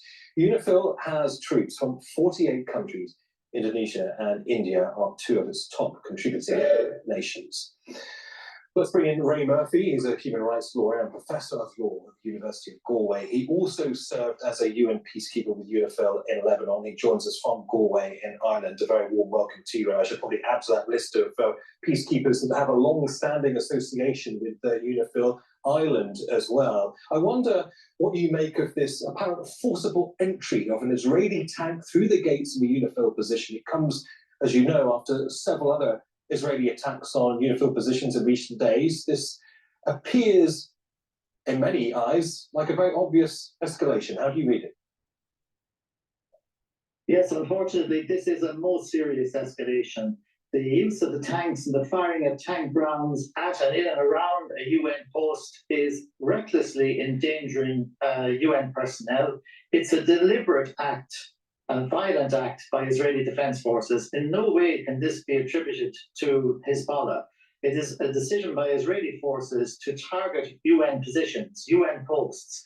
And just to remind your viewers that UN peacekeepers are protected persons under international humanitarian law. Their posts constitute essentially civilian objects. And that might sound unusual because they are military personnel, but they are not playing a military role. They're essentially something akin to a police role. They are observing and they are reporting. They're trying to deliver humanitarian assistance and indeed work with the Lebanese armed forces to restore Lebanese sovereignty in the area. There is no justification for this attack on the UN forces. It marks a serious escalation because it's only a matter of time before some UN personnel are seriously injured or killed if this continues. And it is not addressing the Secretary General and demanding that the UN forces withdraw.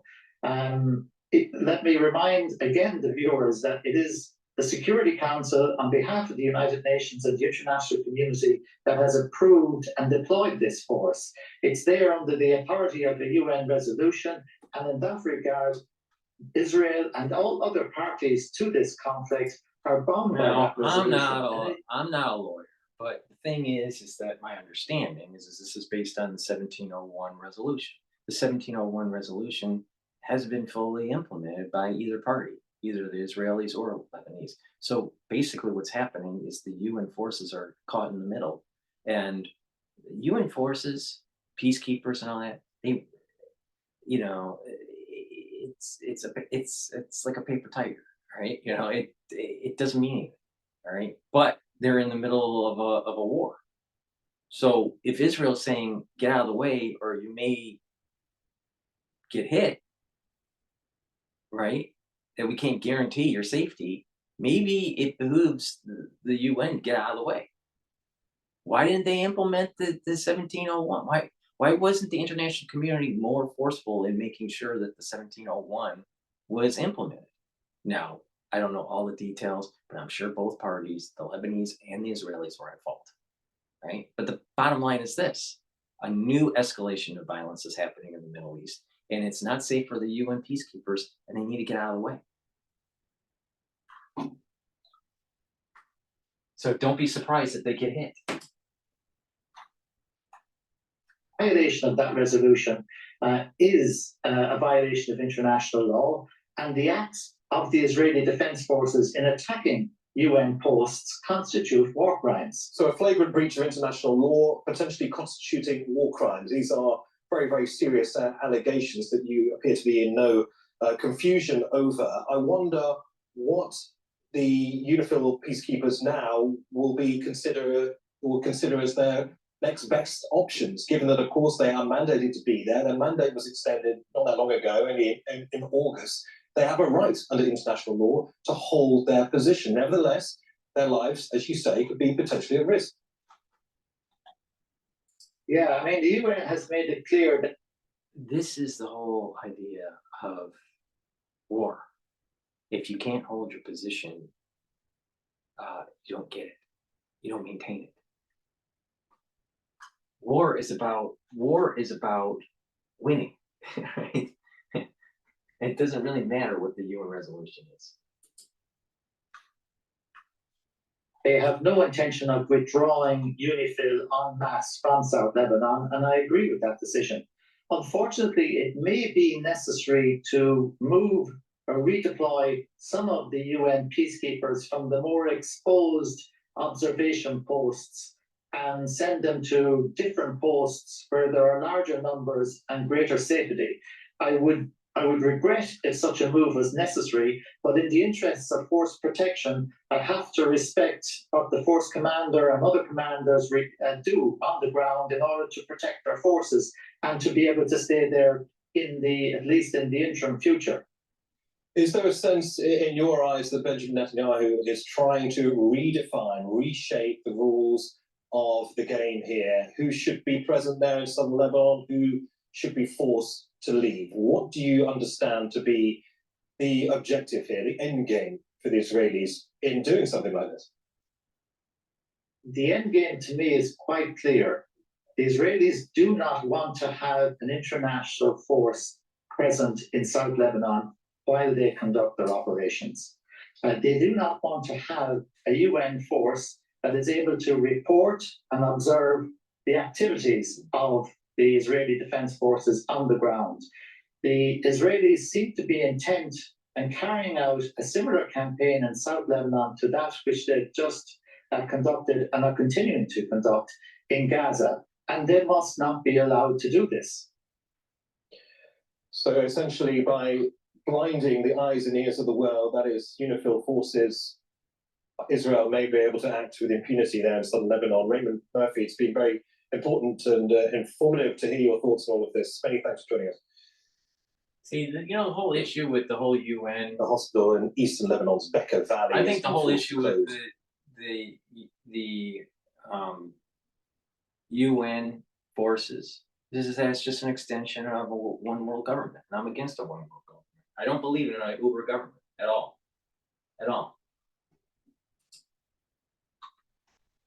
In close proximity to this hospital. Now, we're told they hit around 100 to 150 meters away. And I'm standing, in fact, in the accident and emergency ward. And if I step aside, our cameraman Jamil can show you one of the assessment rooms, and you can see what the shockwave has done. It's broken the glass, it's strewn across the floor, parts of the ceiling have come down, and some of the equipment has been damaged. Now, we've spoken to the management of the hospital, and they say that they have no other choice but to close down. It was full of patients when the airstrike hit last night. And I'm going to show you, this is an accident emergency where the windows have been blown out, and you can see straight outside onto the grounds. But at the same time, there's glass that flew across onto these beds. Did you know that in fact, there's still pieces of glass on this bed, and even bloodstains on the sheets that I can see?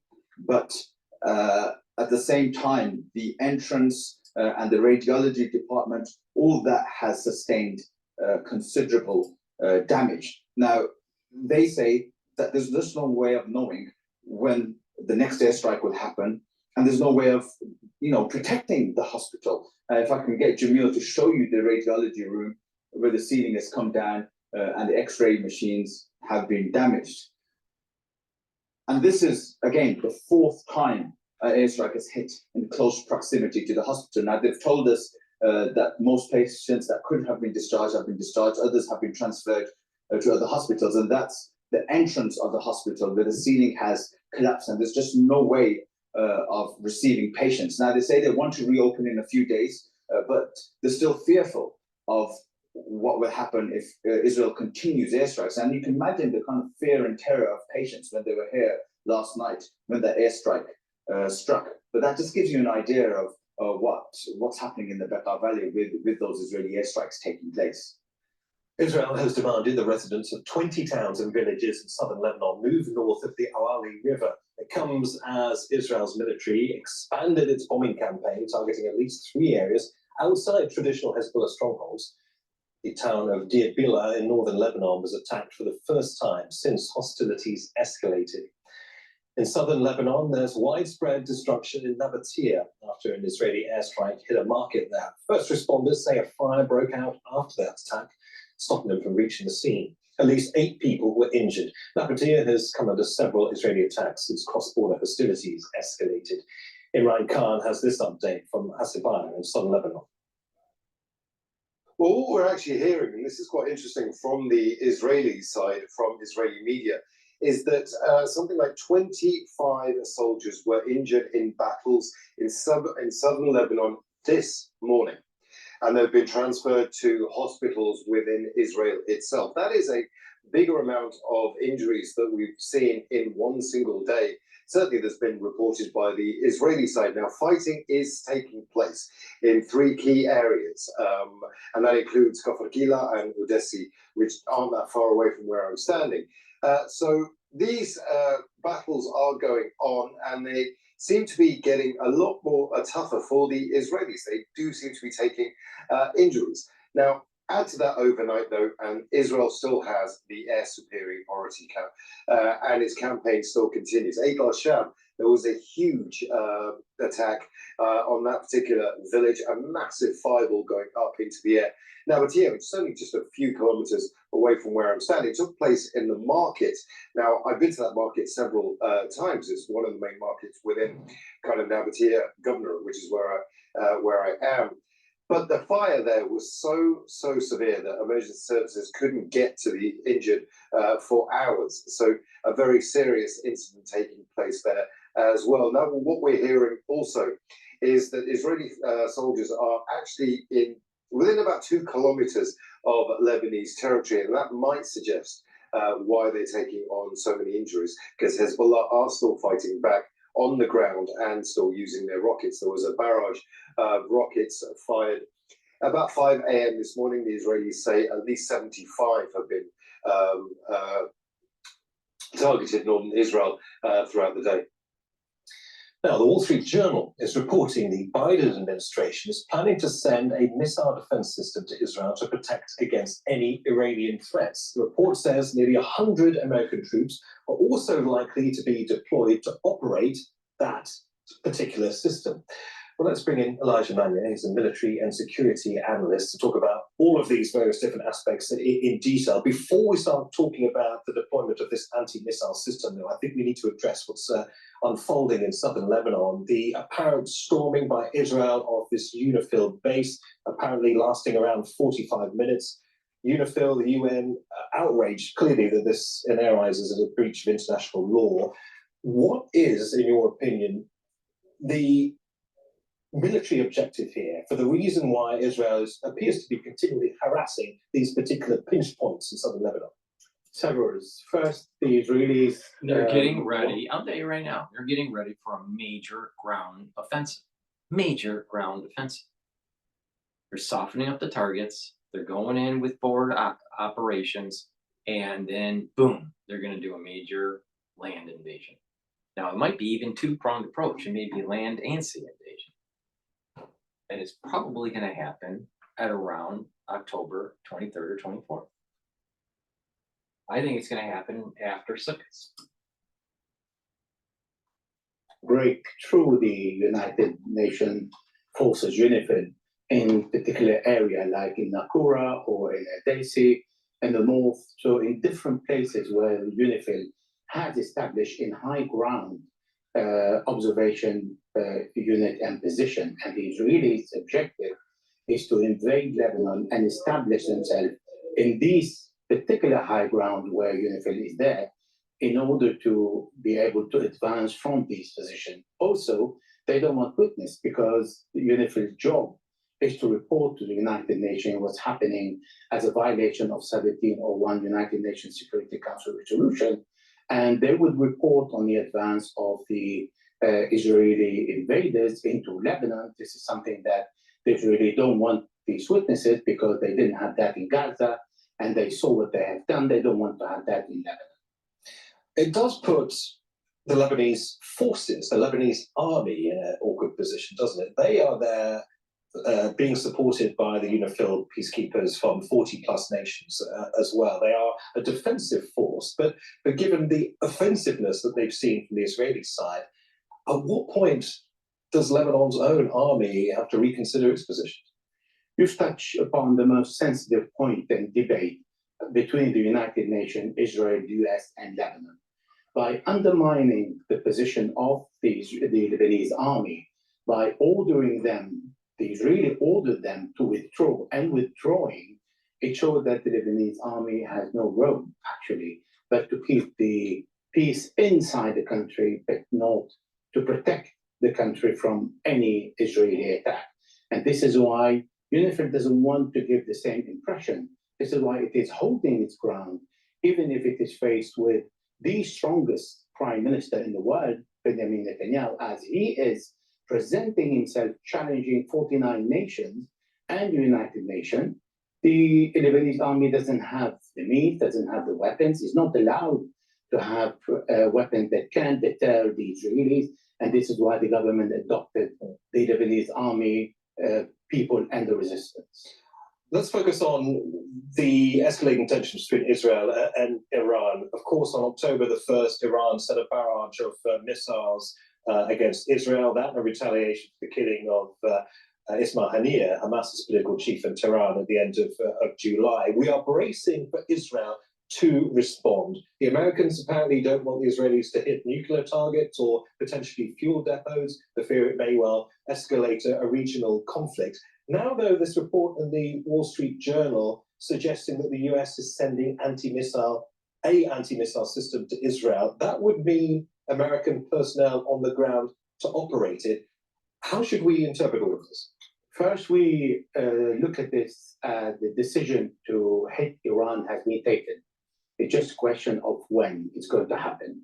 Secondly, the Americans will deploy the THAAD interception missile that can intercept, in theory, ballistic missiles. But because the Iranian supersonic missiles have not been tested in the past, and it was the first time when Iran attacked Israel in retaliation to the violation of its sovereignty, the Americans want first to defend Israel, second to test if their anti-interception missiles work against the supersonic missile. But that puts in jeopardy the 100-man personnel because they will be operating it on the ground, and we don't know if the Iranian retaliation is going to hit the interception missiles of Israel, including the one of the Americans. So that is really a very risky game that the American administration is playing with the life of the Americans when they know Israel is violating international law, and they are engaged with the defense of Israel by putting at risk American citizens. Strategically, do you think it is Israel's objectives in its war plans to try and draw the United States directly into this conflict potentially with Iran? Because Prime Minister Benjamin Netanyahu sees himself stronger than the American administration, that he can drag them any way he wants, particularly in this a few weeks left when nobody is ruling America. And he is the actual person who's directing the Pentagon and the war effort. This is why he knows the Americans will defend him.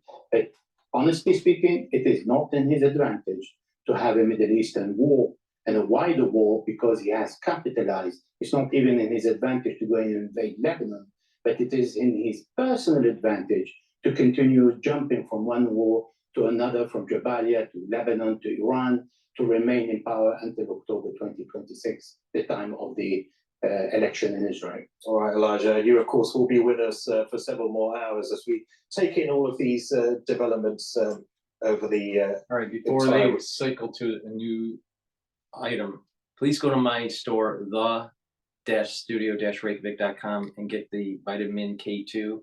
This is a dual purpose product. It helps with your bone health and your joint health, but also your cardiovascular health. Please go to my store, the-studio-reykjavik.com, and take vitamin K2. This is the MK7 molecule. So this is what I take every day. Vitamin D3, very important as a cofactor for gene expression. It also helps to get rid of cells that need to go into apoptosis, and D3 helps to absorb calcium. Omega-3 brings down LDL levels and increases HDL levels. It also helps to prevent red blood cells from sticking. That's important to make sure that you don't have clots, all right, over clotting. This is synergistic with natto kinase. And since we're talking about natto kinase, please go to my store and get the natto kinase that I have. It's an item that I've added to my protocol. I take it every day. Why? It helps with cardiovascular health. It brings down LDL levels. It raises HDL levels. It's synergistic with omega-3. And it will help to break up clots because it's fibrinolytic. So please go to my store and take natto kinase to improve your cardiovascular health.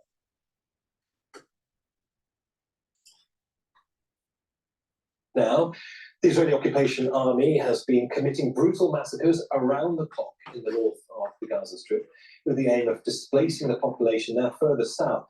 They wish to implement the General's Plan, which calls for displacing the population and resettling the area. Everyone, politicians, media, professionals, and activists are requested to exert all possible pressure and raise the awareness to stop this massacre.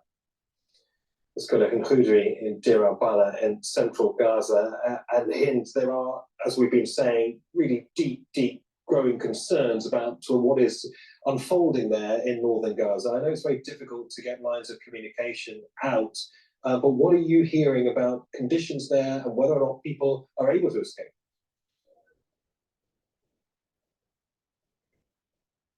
Well, the conditions are very dire. Palestinians have been under a ground invasion for the 9th consecutive day today. We're talking about continuous artillery shelling, continuous airstrikes, Israeli surveillance drones, and also Israeli quadcopters. And not only that, there's no food, there's no medicine, there's no drinkable water, and also there's no connection for Palestinians to call anyone else. Now, we have been having a lot of challenges during those 9 days to know what's going on, but all we know, and we got able to know from eyewitnesses, they're saying that there's Israeli airstrikes every single hour. There are people laid on the floor, either died bleeding or died after the Israeli forces targeted them. And according to the ICRC and the PCRS, they said that they have been overwhelmed from calls from different people across the North Gaza Strip asking for protection, asking for evacuation, asking for food, and also asking for water. Can you imagine how people who already have been witnessing disastrous situation because there has been a complete blockade on the north of Gaza Strip, and now it's way worse because it's not only the blockade that is imposed, but it's also constant and continuous artillery and Israeli airstrikes. And those who are desperately trying to leave and escape this ongoing siege. I mean, there have been reports of Israeli quadcopters, drones being deliberately targeting these people as precisely they try to escape. And not only Israeli quadcopters and Israeli strikes, but also sandbags that are blocking neighborhoods and are unable to let people evacuate or escape. Actually, Israel failed to secure a path or a route for those Palestinians, despite or contrary of what they have been issuing evacuation orders and telling people that they have a safe passage.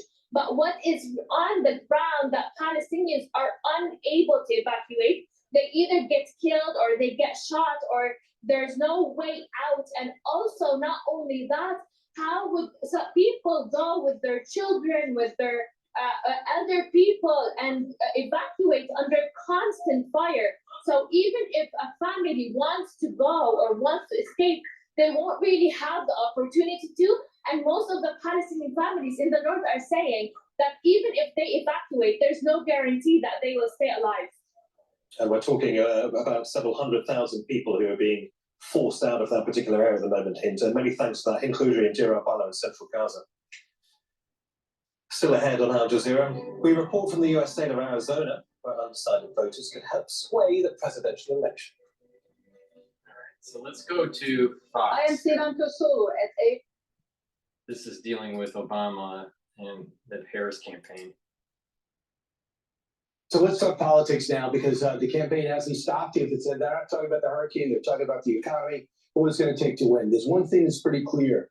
No matter who you think you're going to vote for on election day, there's a sense on the Democratic side that they've lost momentum. The sugar high is done, and the interviews have not helped Kamala Harris. That all leads to why we saw Barack Obama yesterday. It's not a surprise to see the very talented and popular former president. What is a surprise is the anger he showed yesterday, the vigorous way he went after the former president, who could be the next president, and he was out and about. This is him. This is not the best audio, but here he is addressing young black men about what they see is a problem, and that is many are voting for Trump. Listen. We have not yet seen the same kinds of energy and turnout in all quarters of our neighborhoods and communities as we saw when I was running. Now, I also want to say that seems to be more pronounced with the brothers. So if you don't mind, just for a second, I'm going to speak to y'all there and say that when you have a choice that is this clear, and on one hand you have somebody who knows you, went to college with you, understands the struggles and pain and joy that comes from those experiences.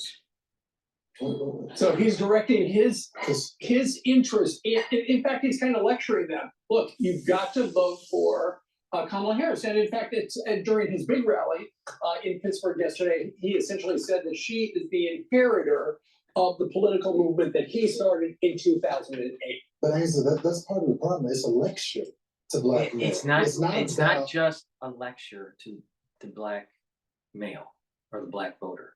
Like I said earlier in this recording, The Democratic Party, and I've said this on other videos, the Democratic Party wants a certain block of voters to vote a certain way. All right. The women to come in to vote for the election because of crotch rights. The black voter to come in and vote Democrat because they're on the urban plantation. And they want the blue collar union worker to be voting Democrat and being controlled by the Teamsters and then the union bosses. And they don't want you to think. They don't want you to think as individual voters, because that's hard to manage and to market to individuals. They want you to be a voting bloc for the Democratic Party. What you need to do is think for yourself and not as a group. If you feel that economic policies would be better under Trump or under Harris for building, better manufacturing prowess for the United States, vote based on what you intellectually think, not what your union boss says. Because the union boss is on the take, all right? Word to the wise, the union boss is on the take with the Democratic Party. Usually. Crotch rights. If you're a one-issue voter, then you got a problem.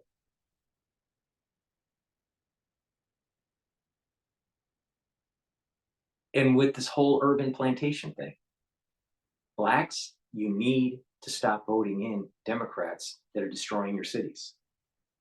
You've been voting Democrat for decades. Do you feel as though you are becoming more mobile, social economically, or less mobile? Are your cities safe? Is it easier to afford groceries? And I bet the answer is no. So stop voting Democrat. And stop buying into this, you're on the plantation for them. This lecture by Barack Obama, he started from humble beginnings, relatively, but is elevated and he's now a multimillionaire. He is not you. He's not you.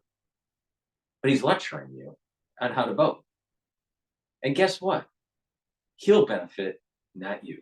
So start voting based on your own analysis and stop being a voter bloc for the Democratic Party. Because the Democratic Party doesn't care about you as a voter, as an individual black person. They care about you voting as a bloc.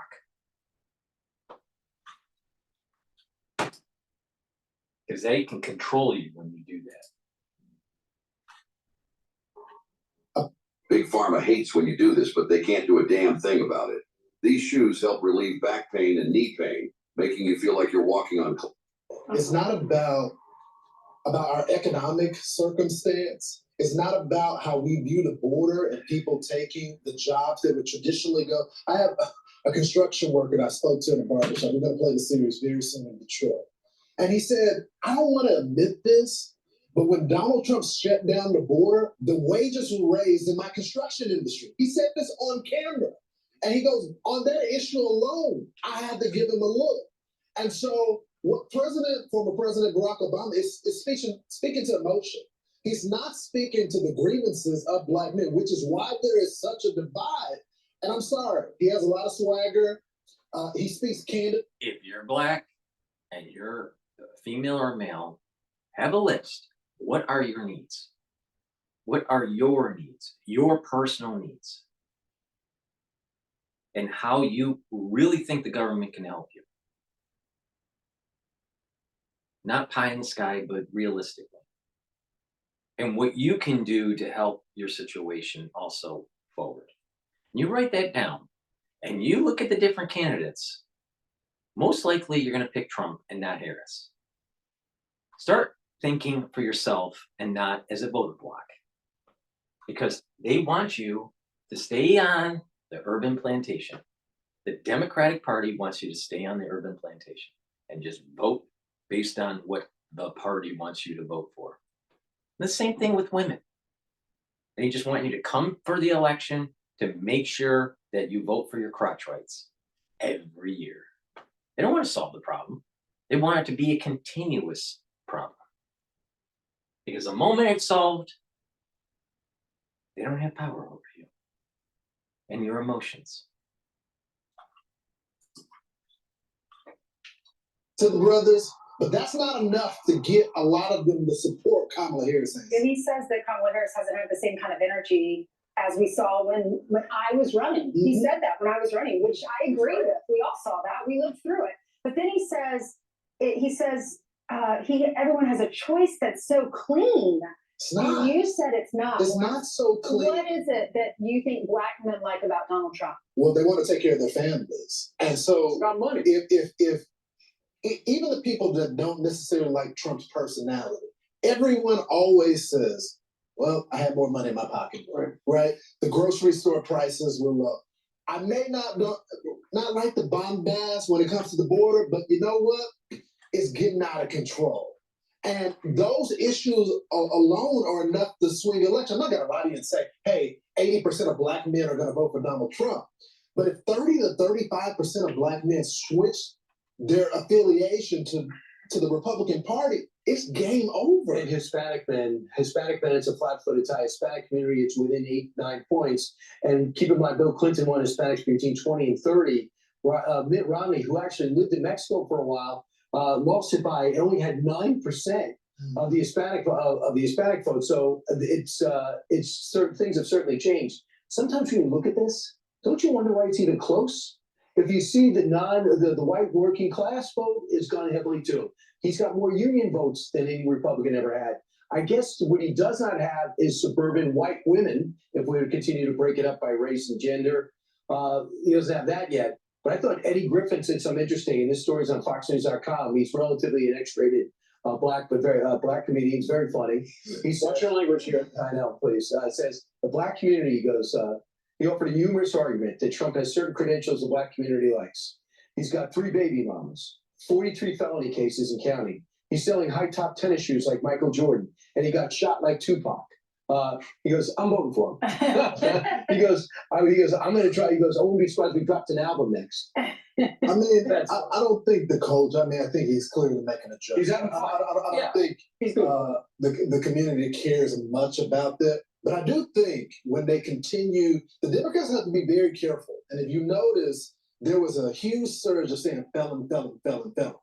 So I thought the Democratic Party was for felons being able to vote and for a second chance. And I think there's this double speak with the Democratic Party that's going to hurt them. We don't care about the shoes and all that stuff. We care about the money. Do you know how many felons there are in this country? About 30 million.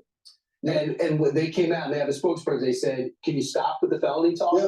Because we're trying to make a life of ourselves. A lot of them feel they were wrongly convicted, like Trump feels. Others say, I changed. Yeah. And if you keep on saying, if you're a felon, you're a horrible person, I think it makes it harder for us. Well, and we've been talking about a couple of different demographics, but I know people who voted for Joe Biden in 2020, and they're going to vote for Trump this time, and it all comes down to money. It comes down to mortgages. It comes down to groceries. It comes down to they don't have as much money to buy stuff. And what's interesting is, and I was talking to somebody yesterday who's in the financial world, and they said, are you watching the betting markets? Mm-hmm. And I said, I looked at it about a week and a half ago. And he said, what was it? I said, Kamala Harris was up. He said, it is completely reversed now. Donald Trump is actually, and the betting market is where people actually bet their own money who's going to win. And Trump is way ahead. And now he is ahead of her. 10 days ago, 2 weeks ago, she was ahead. But it's interesting. And you look at the dynamic and it's like, okay, she's going to do all these interviews. Well, she did a bunch of interviews, but she didn't say anything. And the number one reason that people wanted to hear more from her was details. And that's the fatal error. She has not given up any more details. She's an idiot because she's an empty suit. Stop being a urban plantation voter for the Democratic Party if you're black and you're voting for Harris, because that's the way they want you to be. Has the Democratic Party really embittered your lives over the decades? Detroit was destroyed by Mayor Coleman Young. Many cities have been destroyed by the Democratic Party, being ruled by the Democratic Party. in the United States. I'm telling you, be an independent voter. Think about your own family situation and how it will better you. That's how you should vote, not as some sort of super block for the Democratic Party. And that's the reason why unions are not going to officially endorse any candidate, because the workers want Trump and the union bosses want Harris. You know why the union bosses want Harris? Because they're told to toe the line, because they're bought and paid for. Please go to my store, the-studio-reykjavik.com, and get the NAD Plus. I have added NAD Plus to my protocol. Why? It helps to boost up energy levels. It also helps with neuro health. And it is used to help with the DNA repair mechanism. All right, as we get older, we have DNA damage and our body can repair it most of the time. But as we get older, there's more of a buildup of it, so it's harder to repair. And then you get further damage and then problems with the cell. Sometimes it could even go cancerous. Depends on what is damaged. But damaged cells don't perform as well. DNA damaged cells don't perform as well. So please go to my store, get the NAD Plus to boost up your energy levels, to help repair your DNA damage, and to help with the neural health, to improve the neural health. That's really important as you get older. You know, so please go to my store and get the NAD Plus. I have added that to my personal protocol that I take every day. It's synergistic with ubiquinol and C60 and resveratrol. So please go to the store and get those products. And since we're talking about ubiquinol is something I've been taking for decades. Ubiquinol is the active form for CoQ10. CoQ10 helps to boost up energy levels, improve mitochondrial health. It's an antioxidant, and it helps with neural health. It's synergistic with NAD+. So these two together are synergistic. So you should stack them together if you want an added boost. But ubiquinol is something really important that you should be taking every day, especially when you're older, to maintain neural health. So please go to my store, the-studio-reykjavik.com, and get ubiquinol. Take it every day. Trust me, it's really going to improve your neural capability. So NAC, a supplement that I have been taking as a daily routine for my protocol. I take NAC to increase my glutathione levels. Now, why is that important? Glutathione is a very strong antioxidant. Now, there's many ways to soak up free radicals. There's different pathways. C60 is one pathway. It's one way to soak up free radicals. And NAC is another way to soak up free radicals.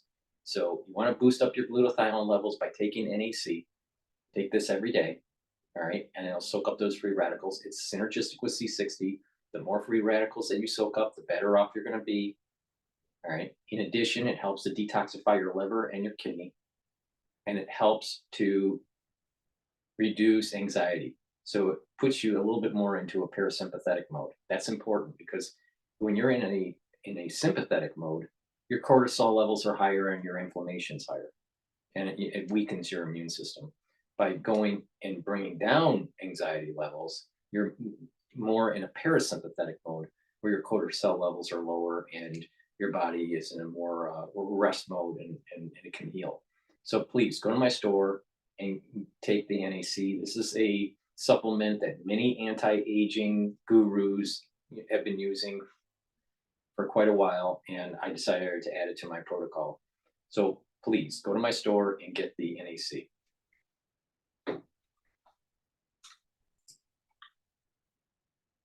Yeah, there was nothing, and as a woman, I want a woman to be president one day, but I want the right woman. And I'm watching all these interviews with her, their softball interviews. You would think that's when she would shine. I was not impressed at all with anything she said. I don't like Tim Walz's idea that you can have an abortion in month 9. And I mean, denies it. if you're a parent, can you imagine getting rid of your baby when they're almost out of the womb and then he denies it? She won't answer the question in the debate. What is it? Is it 7 months? Is it 8 months? Is it 9 months? She won't answer the question. I understand women want to control their own bodies, but there need to be limits. The first few months, you know, maybe that's a conversation Republicans and Democrats can have. Like but I not- said, the first trimester, if you want to have an abortion, fine. If it's the second or third trimester, it should be based on if the parents want to deal with the deformity or some sort of genetic disorder that developed, right? And they want to terminate the pregnancy and try again. That should be the choice of the parents, right? Or if the life of the mother is at stake, then the abortion could take place even in the third semester, in the third trimester. So that's my take on it. All right. But if it's because of social economic reasons and it's not because of some medical issue for the third trimester or the second trimester, nope.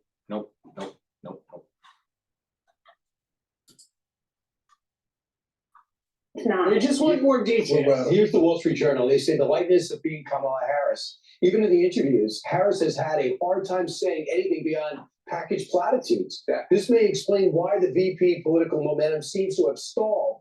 Trump hasn't risen much in the polls, but Harris seems to have plateaued. If you read the Democratic press, which means nearly all of the press, you'll notice a creeping concern this week that Trump is gaining in the polls. Then the battleground states, Democrats are worried suddenly, and a few are starting to blame Harris for playing it safe with her version of Biden's 2020 basement campaign strategy. They want her to define herself better with swing voters. I think being more comfortable, conversant with issues. She seems to have memorized things. When she stops at the end of a sentence, I feel as though there's a chance she'll never speak again. It gets to a clip. And you're like, what is next? And then when you have CBS 60 Minutes fixing your answers at your one contentious interview. It's media malpractice, honestly, the way they did that interview. There's no way they could do that. They need to explain. They have to explain. And if you don't believe it, it's not just the Wall Street Journal. If you look at Axios reporting and talking about the internals within the Kamala Harris campaign, it is out of control. They're worried about every single segment that used to be a healthy coalition for the Democratic Party. And I'll say the last thing. This whole accent thing that she keeps doing, what was she thinking with Univision to change her accent in front of every single different group? Then she had a Jamaican accent the other day when she was doing the late night show. All this bouncing back and forth. She's fake. She's fake. She's an empty suit and she's fake. That's why. She's not genuine. Being real with it. That was the gist of this entire article that we're just talking about, because there was a line in there. It says she hasn't shown us who she really is as a woman. We don't know who she is. She's manipulating herself. She's a chameleon depending on the group she's with. She says, I wouldn't change anything. I want to be the same person that I was under Joe Biden. And this article says the biggest mistake was her response to what would you do differently than President Biden. She says, there's not a thing that comes to mind. Who is she? Right. Who is she? And the other part about that Wall Street Journal article is the truth that she has plateaued right now. And that is why with, I believe, 26 days left before the election, that's why they're rolling out Barack Obama. That's why they're rolling out Bill Clinton. It's like, okay, they are both going to try to drag her across the finish line. And that's why Waltz is now doing all these, like he's meeting with Michael Strahan on the field at one of the stadiums. He's talking to social media influencers and taking them pheasant hunting, so he looks like a man's man, doing a round table of local interviews to talk football and hunting with other local interviews. I know we have too many deer. Do we have too many pheasants too? Doesn't that sound like something you do with a royal family? Right, absolutely. What is up with you and hunting this? I just Is don't there understand. something that you It's like, want to do? okay, we gotta go get pheasants. Is it like they're attacking us? Or It's like a sport. Hunting is like a sport. Right. That also provides food. It's not like you can go out and Are rugby and you bring home dinner. Poor Carly is trying to keep it together. In South Carolina, we hunt deer and doves. I don't know. You shoot doves? Oh, yeah. But they taste The delicious. peace animal? No. I know, right? I know, but they're delicious. Right. You're thinking of the soap. Right. Oh, yeah. Yeah. They're not the white doves. Right. They're a different type of doves, I guess. All right, look out, pheasants. Tim Waltz is coming. I'm Steve Ducey. I'm Brian Kilney. And I'm Leah. Please go to my store, the-studio-reykjavik.com, and get the zeolite. Zeolite helps to detoxify your body from heavy metals, toxins, and chemicals, including forever chemicals. You can take zeolite every day, take a couple drops underneath your tongue, swallow with filtered water. You can do that all year round. Or some people detox once or twice a year. And for those people, take a few drops underneath your tongue, drink with filtered water, and use up the bottle and do that once or twice a year. It's up to you. If you're on medication, please talk to your doctor first, because the medication that you're on might be lowered in serum concentration, because the zeolite might bind to your medication and have you urinate your medication out quicker. So you got to talk to your doctor before you detox. When you detox any method, you should talk to your doctor before, because he or she might have to increase your dosage for your medication to be able to detoxify your body. But for the ones that are not on medication, please go to my store, the-studio-reykjavik.com, and get the zeolite, and either do it on a daily protocol or once or twice a year protocol. It's up to you. Please go to my store and get those toxins out of your body. Those toxins are in your body by the water you drink, the foods that you're eating, especially packaged and fast foods, and the air that we breathe. I mean, they are spraying the air, all right? And they have lots of pesticides now on our food. So you got to be careful that some of these chemicals, even the chemicals that are on cooking ware or even on water repellent clothing, these forever chemicals, these PFAS chemicals, they get into our bloodstream, and they stay in our system. But you can get rid of them if you detox, and you have to you have to filter your water, stop ingesting the foods that have high concentration of these toxins, and then detoxify. And so take the zeolite and to do that. It's important. And what will happen is you'll notice that your endocrine system will start to work better. Your immune system will start to work better. Many people that have joint problems, when they take zeolite, the joint problems start to go away. So, please go to my store, the-studio-reykjavik.com. C60 is a very strong antioxidant, very potent, and it's synergistic with other antioxidants that I've talked about, like ubiquinol or resveratrol or NAD+. There are synergistic effects with the supplements and C60. But C60 is a very strong antioxidant that will soak up free radicals and help your mitochondrial health, and that will mean that you'll have more energy, right? So your cells are performing better because it has less stress.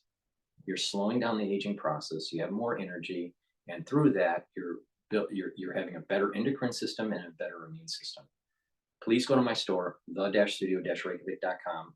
I have it in C60 in extra virgin olive oil, coconut oil, or also in avocado oil, in a 2 ounce, a 4 ounce, and an 8 ounce configuration.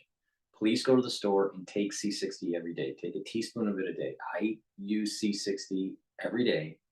Take a teaspoon of it every day as part of my daily routine, but I take a lot of stuff, as you know. I just went over everything I do, and or most of what I take, and take C60 as a daily protocol to soak up those free radicals.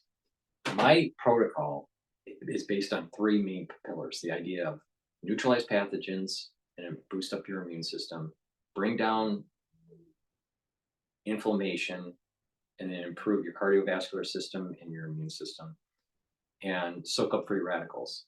So you're slowing down the aging process and improving the cellular and tissue health.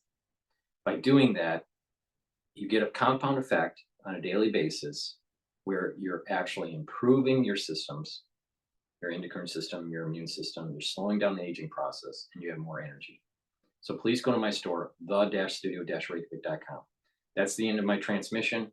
Please subscribe to all my channels. I have 4 channels on YouTube. I have Brighteon, Bitchute, and Rumble. Make sure you subscribe to all of those 7 channels.